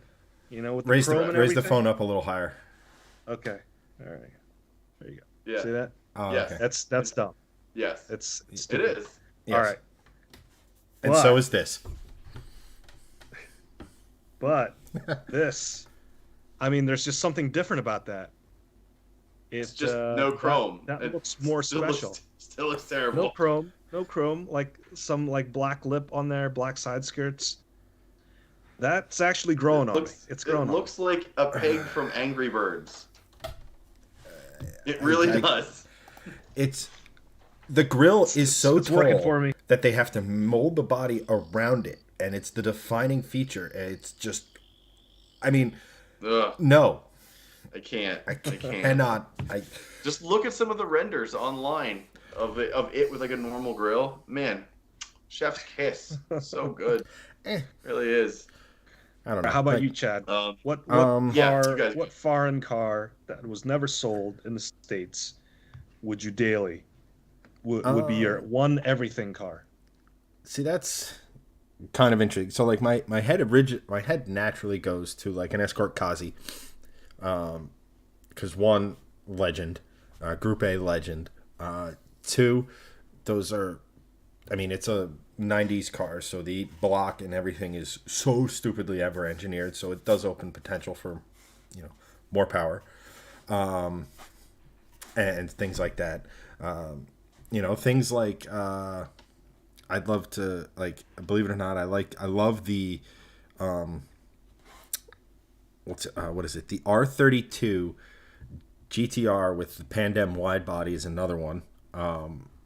I think it's the best. It's like I never was a big GTR guy. I saw one of those and I'm like, yeah, I could definitely rock with that. And the RB speaks for itself. Obviously, it comes with the complications of ITBs and vacuum lines for miles because of the sequential turbo setup, all fixable, right? And how you could even just say, you know what, screw it, LS. But like I've been thinking about it more and more, and I think, just to be kind of off the wall a little bit, a Ford Falcon, the second to last. I think it's I forget. I don't know the generations, but the one with the high output Barra. Just because we don't get the Barra, and just because of how much potential Is those that things. like the XR8 or something like It's that? something. Literally It's, what Antoine just put in chat. Oh, But that has a V8. The I think XR8 it's the has a V8. XR6. It's the oh, XR Yeah, something. Like yeah, again, because it's not something I've been thinking about for yeah, a long time. yeah, But something like that, or even like just because it's a sedan, it's got a Barra in it. I mean, you want to not yeah. here, but if you're willing to overnight parts from Australia, it's got a huge aftermarket. Overnight. Oi. I'll stop doing accents to spare you, chat. You're welcome. yes, please. Mute yourself, please. There's no button for that. But something like It's that. called end stream. Yeah. Stuff like that I think would make for a killer daily, just because it's so. Yeah. Like, even if you brought it over here, someone would just think it's like, oh, that's a weird Fusion or Taurus or something. Like a lot of, like, there's a lot of stuff that would kind of that's that's up there, because like I said, it's just because of the engine. The Bear is so. I think there's a lot of you want what you can't have, and the Bear is like this. Like, everybody's talking like 1,000 horsepower Barra, and I just happen to watch a lot of Australians doing car stuff, and it's Barra, Barra, Barra, Barra. I'm like, oh, I can't have it. I need it. So that's kind of where my head goes with that sort of a thing.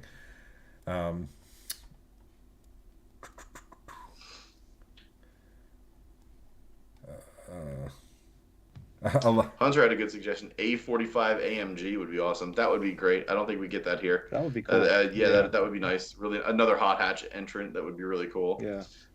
Antoine's suggestion: Falcon XR8 V8 manual. That would be sweet. That would have been a nice rivalry to the Chevy SS here, which was a Holden car. Charger. Yep, that would be really cool. And then Hunter again. A lot of the Vauxhall Holden cars would sell like hotcakes in the U.S. I disagree with that. I don't think that they would sell well at all. I mean, and we think tried that's why taking they their never two brought them most over. enthusiast-based models, right?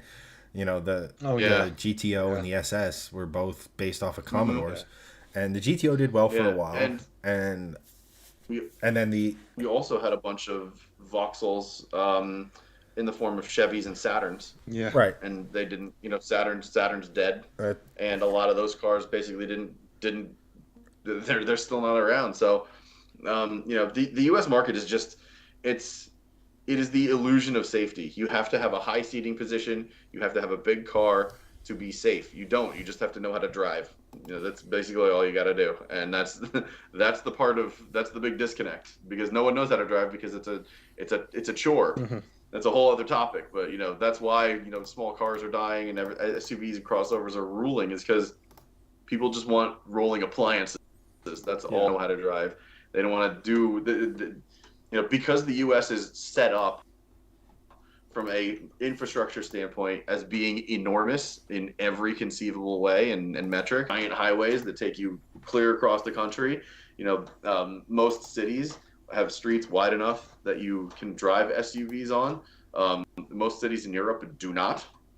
Try driving an SUV in London or another small town in the UK You would go or there. France. Not Classic possible. Can't. Hmm.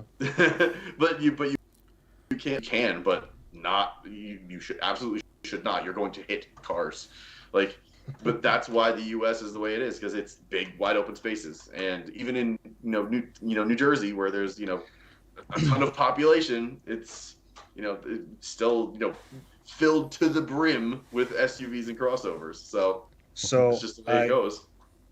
just to kind of touch on that, my in-laws were just in Ireland for a wedding, and when they got a car, they were like, "Would you like to get wheel and tire insurance?" And they're like, "Wheel and tire insurance? Why?" It's because they were like, rental cars are prone to like running curbs and like people not used to driving on the left-hand side of the road. Yeah. Yep. So, yeah, Aging cars over there is very different. yeah, yeah. Yeah. Oh, But I would have loved to have seen more Vauxhall and Holden stuff here. That would have been nice. As an enthusiast, I would have loved to have seen that. Yeah. Oh, hey, you guys skipped me. So Oh yeah. I'm gonna say the here, but basically just transport me to Japan in like, between the 90s and 2000s because I'll drive any of those cars, like R32, R33, R34, GTRs, Mitsubishi Ace back. Evos, 4 through 6 or 7, and then Yeah. like, Fair Ladies, FD, RX-7s, any of that. Man, I would have really That'd be enjoyed sweet. being able to drive any of those cars here in the States, even in right-hand drive trim. I'll do that. Yeah. I'll do a right-hand drive in a left-hand drive world. oh yeah, that's. Yeah, I want absolutely. to freak Did you people ever see out the in the meme of the guy drive-throughs. reversing his skyline into a Yeah, drive through?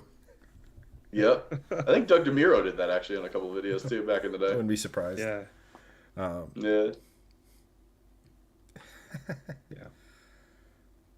So anyway, hey, switching topics real quick. Back to our original question. Um, and for those of you guys that's still in the chat, thank you so much. If you're still here, comment down below what new car are you most looking forward to? Because the New York Auto Show is coming up this Wednesday. Actually, the press days is coming up on this Wednesday. I'll be there. We'll be live streaming there, and I'll probably just kind of like walk through the entire show and kind of pinpoint like the new cars. But what are some of the new cars that you are most looking forward to? So type that in the chat right now. How about you guys? I know we talked about this earlier, but Yeah, since it's later, good to yeah, revisit. yeah. Since you're going to the auto show, you already went to the launch of it, but the GR Corolla is cool. I would just want to see some more like footage around that. If there's anything different from the launch version to this version, I know it's very close, Yeah. but if there's any differences at all, because they're working more towards production, Hmm. which is going to start I think this fall. Um, I don't know if Rivian's going to be there, but I know that they're already out in the market. But I'm really looking forward to the Rivian SUV. I think it's gorgeous, and I'd really love to see that in person. I actually saw Um, that on the road the other day.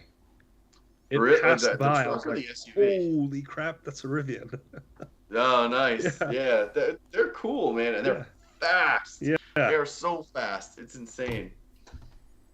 Um, Yeah, I don't know. I'm not really like in the market for a ton of new cars right now, to be quite honest. Yeah. Um, but for new cars that I'm interested in, like I love wagons. So the RS6, which came, I've seen a couple of them on the road. I love that. If there's anything coming out right now, man, I really look at the news because I haven't in a couple of weeks. Getting Hmm. like a ton of emails from New York Auto Show on like what's coming out. I think an interesting thing, Chrysler's coming out with an electric vehicle of some kind. I didn't Yeah. even know that that was a thing Hmm. that they're trying to do. So I'm interested to see what they bring to the table in that Yeah. EV realm. Speaking of EVs, there's a new company in the horizon. I think they're going to try and sell in the States, but it's called VinFast. I don't know if you guys have Oh ever heard of yes, this, but it's I saw a that. car company from Vietnam. So a bunch of the automotive influencers Oh, are they're there now. Vietnamese. I didn't realize Yeah, that. That's yeah. interesting. They're in Vietnam, and yeah, it's going to be a new car. I haven't seen any models. Well, I guess there you go. The VF Oh, something. So, yeah, I huh. think they're Hold going on, to hold on. make an appearance in the auto show. How do you have a signature anything if you're brand new? Like, there's no heritage at all. It's like they could literally sign it Doug, and it was like, here's our signature series. Like, nobody. It's just the top of the line. It's just the pinky up spec, you know. Yeah. It's it's I see you've elected for the Joe spec. Congratulations, you're gonna love it. But interesting. And they're gonna be at the show, Hanson. I think so. Yeah, they're going to be like one of the last presenters. Usually they like save the big announcements for like the last part of the day. That's when they Yeah. have the champagnes and stuff like that out. So, yeah. I'm looking forward to. I mentioned it earlier, the Hyundai Palisade because it's going through like a facelift model now. Yeah, Telluride, there's going to be a facelifted model there too. Uh, So those are big sellers for the United States, and it'll be really cool to showcase that for you guys. yeah, it's gonna be cool. The Nissan Z is going to be there. I know that's been out. I mean, news about that has been out for a while, but I'm really excited to finally see that in person because I've yet to see that in person. Um, that is built basically on the older platform. It's just like a new body style, but just seeing it in like videos and stuff. I feel like that's one of those cars that's going to look a lot better when you're in person. You know, it's like you just have to see it for yourself. Man, it So already looks that's pretty what I'm looking good. forward to. Like, I'm stoked on that. I want to see that thing because it's. I mean, Yeah. it's literally a kiss car. Keep it simple, stupid. Like, all right, we know Yeah, this chassis is pretty good. We know, it's a sports car, so it doesn't have to be cutting edge. And frankly, that chassis was good enough to where you shove 400 horsepower in it. You got yourself a really good car. It's going to undercut the Supra price wise, like by a significant margin, especially if you want like the go 6 for 6. Oh The yeah. six cylinders and stuff. That thing, I mean, even with markups, it's going to be a bargain because everything of interest and desire and good cars come with markups now yeah. Yeah. because of the world we live in, which sucks. And that's the biggest thing I'm worried about with the Corolla. Like I said last week, I'm genuinely interested. Um, you know, Which yeah. By the way, that was this week's video. I took a crack. If you guys haven't seen it yet, make sure to check out our Shifting Lanes YouTube page. That's Shifting Lanes One. Or just shifting lanes. But I take a crack at guessing at what the price will be, and I think we're kind of there. And there's actually a pretty good comment that mentioned about the pricing structure of the GR vehicles because this completes out the three GR vehicles, right? We've got the GR Supra, which is at the very top, and then we've got the GR86, which is going to be at the bottom, and then we're going to have this GR Corolla kind of like in the middle. Um, this person commented about like not wanting to cannibalize GR Supra or the GR86. So like the pricing is going to be kind of like in between. And if you look at the top of the line GR86, it kind of tops out around 33K. And then like the base 2.0 GR Supra, it's kind of like around the mid 40s. So we think that that's going to be like the sweet spot where Yeah. the GR Corolla is going to reside. So it's really interesting to kind of see it from that, because the way I kind of arrived at like the pricing structure was like looking at other turbocharged all-wheel drive cars that make 300 horsepower. You're kind of limited to, the Volkswagen Golf R and Subaru WRX STI, which is not being sold anymore. And I actually referenced my personal car back from 2007, which was an Evo 9. And if I paid $30,000 back then in 2007 money, it would have cost $41,000 now. So it's kind of like at that price Right on range. par. Yeah, yeah. Yeah. So to kind of give the guess of $35,000, that might be like aggressively pricing it down. Yeah. So, but yeah, that's where I'm thinking. And I think Greg, you touched on this 2 weeks ago when we were talking about this, and we were just like throwing wild numbers, you know. But I think the range is going to be stripped out core edition with no extra packages, with open differentials, 35 grand, and then all the way to the top circuit edition, fully loaded, 46. So we've got Yeah. that $11,000 window for I everything don't else. I don't think it's going to be that drastic of a gap, just because I don't think they have enough car to justify that sort of gap. I would say it's going to be 35 to 41. That's my guess. Is I think you had a really interesting breakdown of like, okay, well, this package and this package and this package, and I agree with like the logic behind it. I just don't think it's that priced that high, because Toyota's packages I don't think are $1,500 a pop at this Mm, point. I think one of them's like 1,000. It may have changed because of yeah. markups. I'm not sure, but it's one of those things where I can't see this car going over 41, at most 42. But I'm sure I'll be surprised, and I'm sure it'll be 45 to 50. Yeah. Just because Yeah. why not in this stupid market that we're in. But Yeah. yeah, I think 35 is going to be like spot. I think I've been calling it since day one. This thing's going to start at 35 because of the competition, and I think that it's just ripe for that sort of 35 to 40 realm. Is going to be like the majority of these cars is in that range. By the way, I had a great time editing that that That shining bit. I legitimately watched that probably 10 times and laughed every time. Here's Giancarlo.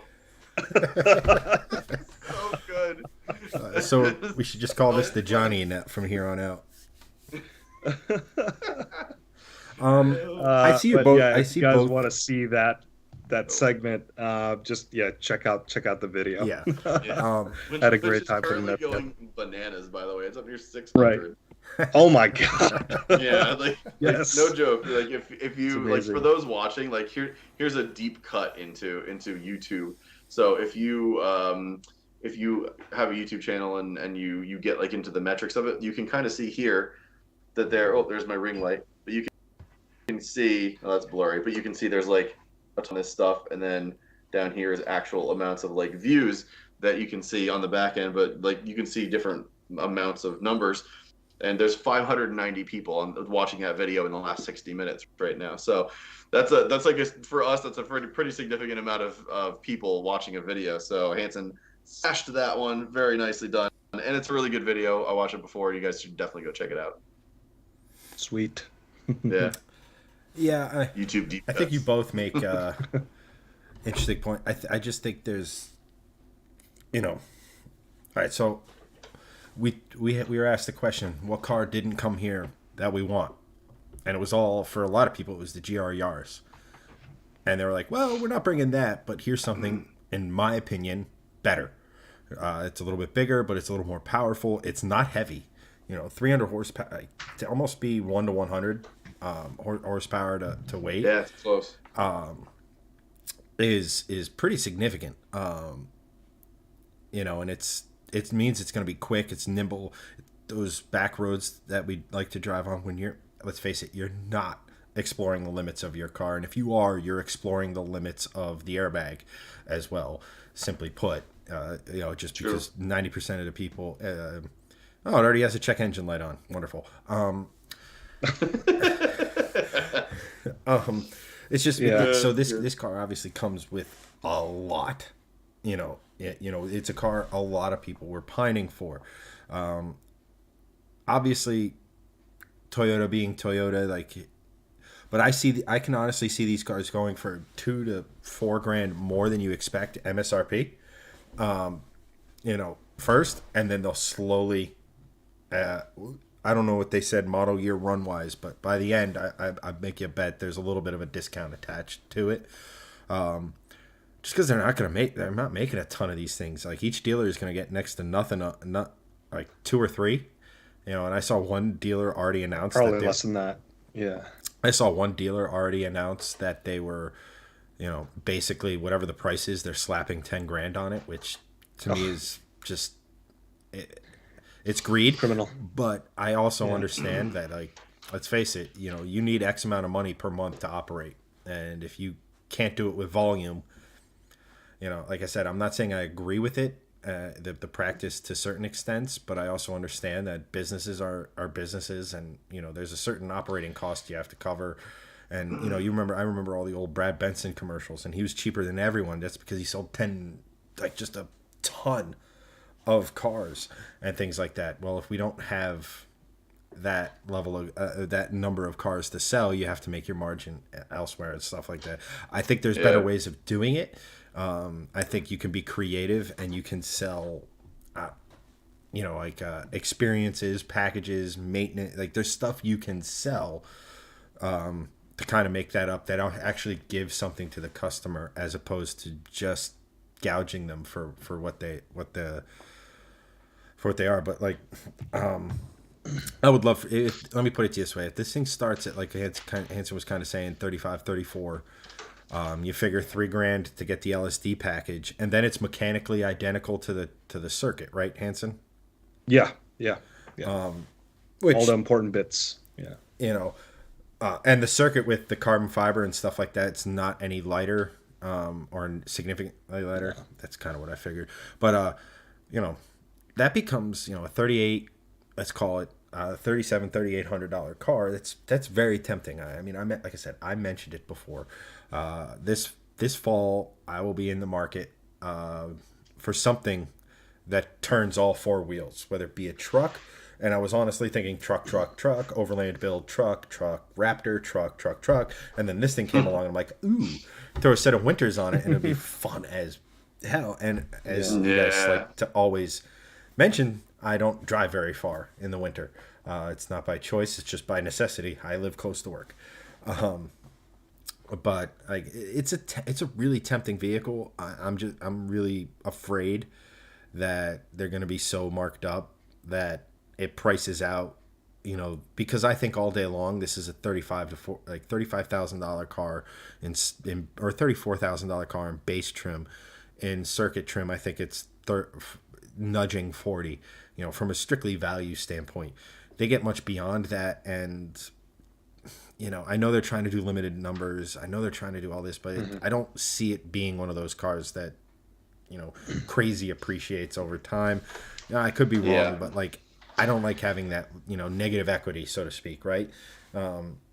It just doesn't feel smart. Although neither is a 700 horsepower Mustang, so I I will say, if this thing is 45 to 50 grand, you can bet your ass we'll be talking about it on the stream, and we will make a response video to that price, saying that it is ridiculous.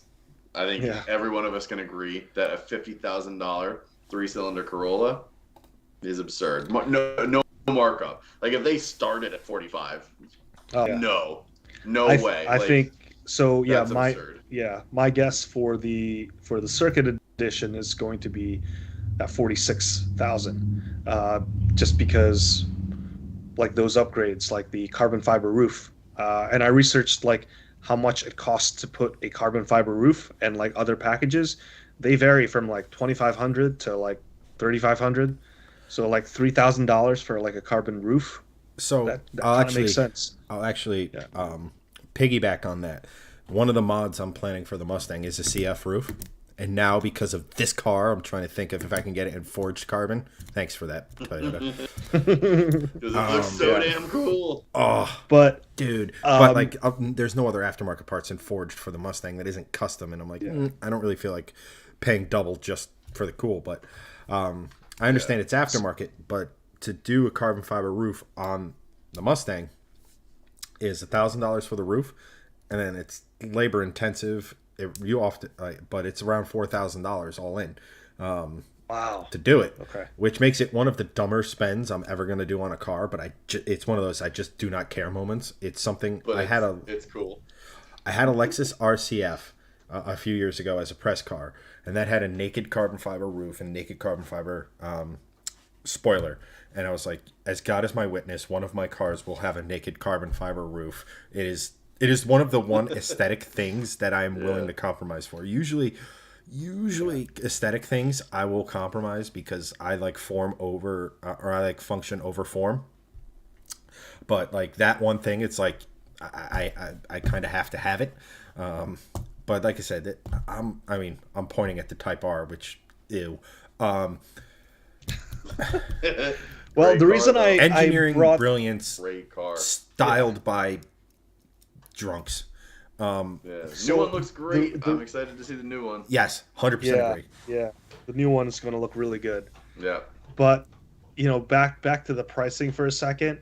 Like you were saying that if it starts around like 50K, it'd be bonkers.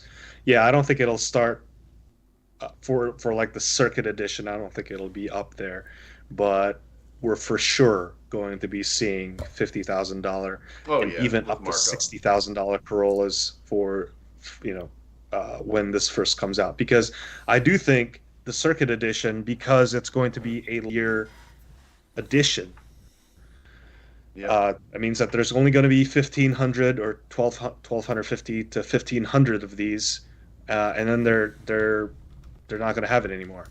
So Right. these will appreciate. Um, Not the same way that the GR Supra did, because the GR Supra had a launch edition, and like I don't think no one cares about those anymore. Yeah. Um, No one gives a shit about it, because it's like, honestly. I mean, yeah, no one cares about it because it was like, oh, this is a BMW Z4, and I think that really hurt them. Yeah. That collaboration kind of like it hurt the value of the name, Correct. even though they're great cars. Yeah, they are. Uh, but this, I feel like this is 100% Toyota made. There's more weight to that, and I think there's more uniqueness to it. There's a lot more anticipation with this. Yep. So I think those cars will actually appreciate in value. But Yeah. hey, I may be wrong. Yeah, no, like I said, Yeah. I can kind of see this thing. I can see a case for this thing appreciating. It's just I think the brakes need to be pumped just a little. And what I mean by that is, and this kind of combines a couple of questions that Antoine asked. Uh, but like when the Focus RS came out, just remember the hype surrounding that thing behind Ken Block launching it, behind the fact that we already had an ST Focus, and which was the hottest Focus ever, which I have driven. I've driven a 310 wheel horsepower one, and my wrists survived the day, so good for me. The torque Torque it, steer. it torque steered if you weren't paying attention. So like the RS was the first RS to ever come here and all this, and it had a huge hype. And then we kind of, I don't want to say we forgot about it because it's still an impressive piece of engineering, but I think these types of cars, it's the hype, then it's the okay, it's kind of common now, and then as these things become rarer and rarer, because when this goes away, we're left with hot hatches being Volkswagens, the Veloster N. Yeah. Like these things are disappearing, and Yeah. I think then the hot hatch, because you don't need a huge amount of people to want a car to make the values increase. What you need is a niche, and everybody in that niche wanting to go after a car to make the value go up. And I think that'll be here for this, but I'm not spending 45K on I don't care what edition on this is, because I mean 45K is a lot of car, and I just don't think Yeah. there's enough. As great as it might be from an engineering standpoint, 2 limited slip diffs, an incredible engine that makes way more, that punches so far above its weight, and everything. But Yeah. when you sit here and you go, and when you're just talking about a car, oh, what does it have in it? A 3-cylinder. It's maybe an exciting engine, but it's not an exciting so. To put it in perspective, 45K is a built C6 Z06 right now. Like built, not like 1200 horsepower crazy twin turbo engine, but like it's like everything's Built like NA. taken care of with the engine, like built, like all the issues are like. Would you say it was built by the warranty himself? Yeah, Tavares. Tavares is selling a C6 Z06 for 45K Yes. for point of By the reference. way, Yes. yeah, But I know the official pricing has not been released yet, but for $40,000 you can get a base 400 horsepower 2023 Nissan Z. that's a great point. And So, totally different class not of car, official. but a great Yeah. point. And I 10 out of 10 Not times official. take that. As awesome as the Corolla is, it's just not that. Yeah. Yeah, it's at 45K. It's a really hard test case to make because these cars are going to get driven a lot. Some people will buy these and stash them, and they'll be worth 80 grand in 10, 15 years, whatever. But like people are going to buy these cars and they're going to drive them. Like that's part of the problem with this is like, people think they're going to appreciate. Like a lot of them are not going to appreciate. A lot of them are just going to depreciate. A ton of them are going to get crashed. This is just the nature of cars. Keep in Buying mind, this for 45K and stashing it is just an absolute epic waste because you can buy another thing for 45K that you could stash and it'll appreciate over time. Like buy this thing and drive it. There's a lot of factors into like the 45K price point that make no sense for this car. keep in mind that once you get to past like styling and things like that, which is in the eye of the beholder and stuff like that. If you look at collector cars, one of the biggest driving force behind how collectible they are is the engine.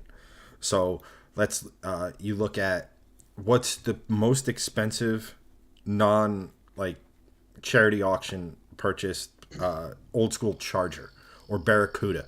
There was a time when Hemi Cudas were going for $1 million plus. Because it had the 426 Hemi in it. And in a lot of cases, the 440 with the 6-pack on it was every bit as impressive an engine, but it wasn't a Hemi, right? That was the exciting engine. In modern days, Mark IV Supra, what does it have? Probably the best 2J. The best of the over-engineered engines from Japan of the late 90s and early 2000s. You can argue with me on it, but the 2J exceeds power potential, all these sorts of things. That is a legend engine. Look at Corvettes of the past. The big block 427s were the ones to have.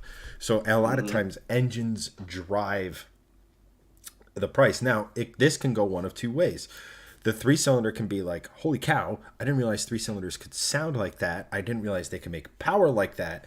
And all of a sudden it becomes like the oddball that was like impressive. Or it goes the other route, which is it's a 3-cylinder. It makes a lot of power, but I mean it's the same thing as the EcoBoost in the Focus RS, right? That is, for all intents and purposes, a phenomenal piece of engineering. Could not be less inspiring of an engine. It doesn't sound particularly great, and that sort of a thing. I mean, on your point of three cylinders, like there's already tuning companies that have this same engine that's in the Yaris, up to around over 500 horsepower, and Yeah. Koenigsegg has the TFG three cylinder that's in the Gemera, I think now, or one of their cars. They make 600 horsepower out of a three cylinder engine. So like people are getting power out of three cylinder engines. And There's free no valve. doubt about that. And free valve, yes. But Does there's the like no does the question about tiny power friendly coming out of them. giant have the free valve technology in it? I Or don't no? know. I'm I almost wanna say 100% yes. positive it does. So Yes. they're separate efforts, right? I don't know, yeah. But people are making power out of three cylinder engines. There's no question about it. I don't know if this is going to be one of those cars because they are going to make volume. I think there was a number out there. I saw it on Top Speed that said they're going to make or no, it was Motor One. They're going to make 6,000 to 6,500 of them in the first year. So like $45,000 to buy a car and just stash it. It makes no sense to I mean, me. you should. And I people mean, are going to do that because here's they think they're going to like go crazy. Like they're not. They're just not. here's This is here's not a the car thing. that's Look gonna at happen on. look at what daily driven exotics do with their cars, and look at the value of their Carrera GT. It keeps going Right. up. Like, Right. I'm not saying you should be on that extreme side of things, but you can drive these cars, and if you're smart about it, they will continue to appreciate. Like, I mean, that's Sure. this. The biggest thing is the thing I've heard from multiple collectors is if you want to buy a car with the sole purpose of it appreciating, get something with more than 8 cylinders and a manual gearbox.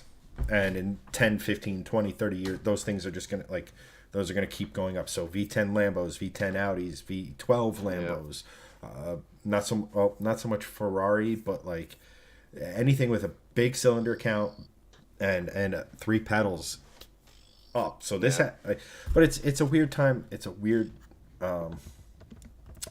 time to be alive because we have spent 2 streams talking extensively about a Corolla, the best-selling That's car true. ever. That's a very good point. Apart from We're just trying to drive up that price, man, because we're gonna buy one and keep it. I mean, apart from the Hachi, and they did actually make a rather bland, boring, but Corolla that just happened to rev to 8,000 RPM, which was crazy to me. But apart from the Hachi, cool. the Corolla hasn't been interesting in years. So this is I said it's a cool time to be alive when a Corolla is a hyped vehicle. I just only hope it comes with and a membership to Crunchyroll and all the Initial D you can watch. Yeah. I think they'll include like one track event, one high performance driving event That's cool. with And NASA. Toyota's doing a bunch of that stuff. Like, don't you get a driving lessons with, all the their GR86? vehicles. Yeah, Which is- Nice. That's cool. I mean, dig that's So you get one event, which is great. It's like if you really want like a safe environment under instruction to kind of like really understand what your cars can do, like go to a high performance driving event. They should Yeah. actually do that with the Camry and the RAV4 instead and teach people how to drive. That's what they should actually do. Okay. Then it wouldn't be a high performance driving event. It's it would just be a sorry, driving high event. performance driving. It's just like driving school. Yep, sorry, high performance enthusiast people. You're fine. You're Let's teach actual such motorists a that have downer. no idea how to drive. Just give them Greg, get rid of high performance driving schools and replace them with Camrys and Ravs 4s. Hey, let's think about when internal combustion dies. Yay. Real Gregson M on By the socials. way- Go. Go follow me and also yell at me. Hunter did verify that the TFG is a free valve motor. Okay. So yeah, there you go. But yeah, Yeah. I mean think- that's one potential avenue where like the internal combustion engine will stay alive, right? You got to find Mhm. other technologies to kind of like prolong Yep. that capability. Maybe it will be a 3-cylinder So free that valve. you predicted. Maybe it'll be the TFG, down the line. Flat Yeah. 6. Book it. We promise on the next Two we promise on the TFGs. next streams we won't talk about the Corolla. At least the next one. All right, guys, we're going to talk today about the 500 horsepower Yaris. Oh, man. But I think that's going to be it for tonight. Thank you to everyone for watching. We appreciate you. We love you guys tuning in. We love talking with you. Always a good time. You make making content fun, and so on. But on behalf of Greg, Hanson, and myself, thanks again, and we'll catch you next week. Later, guys.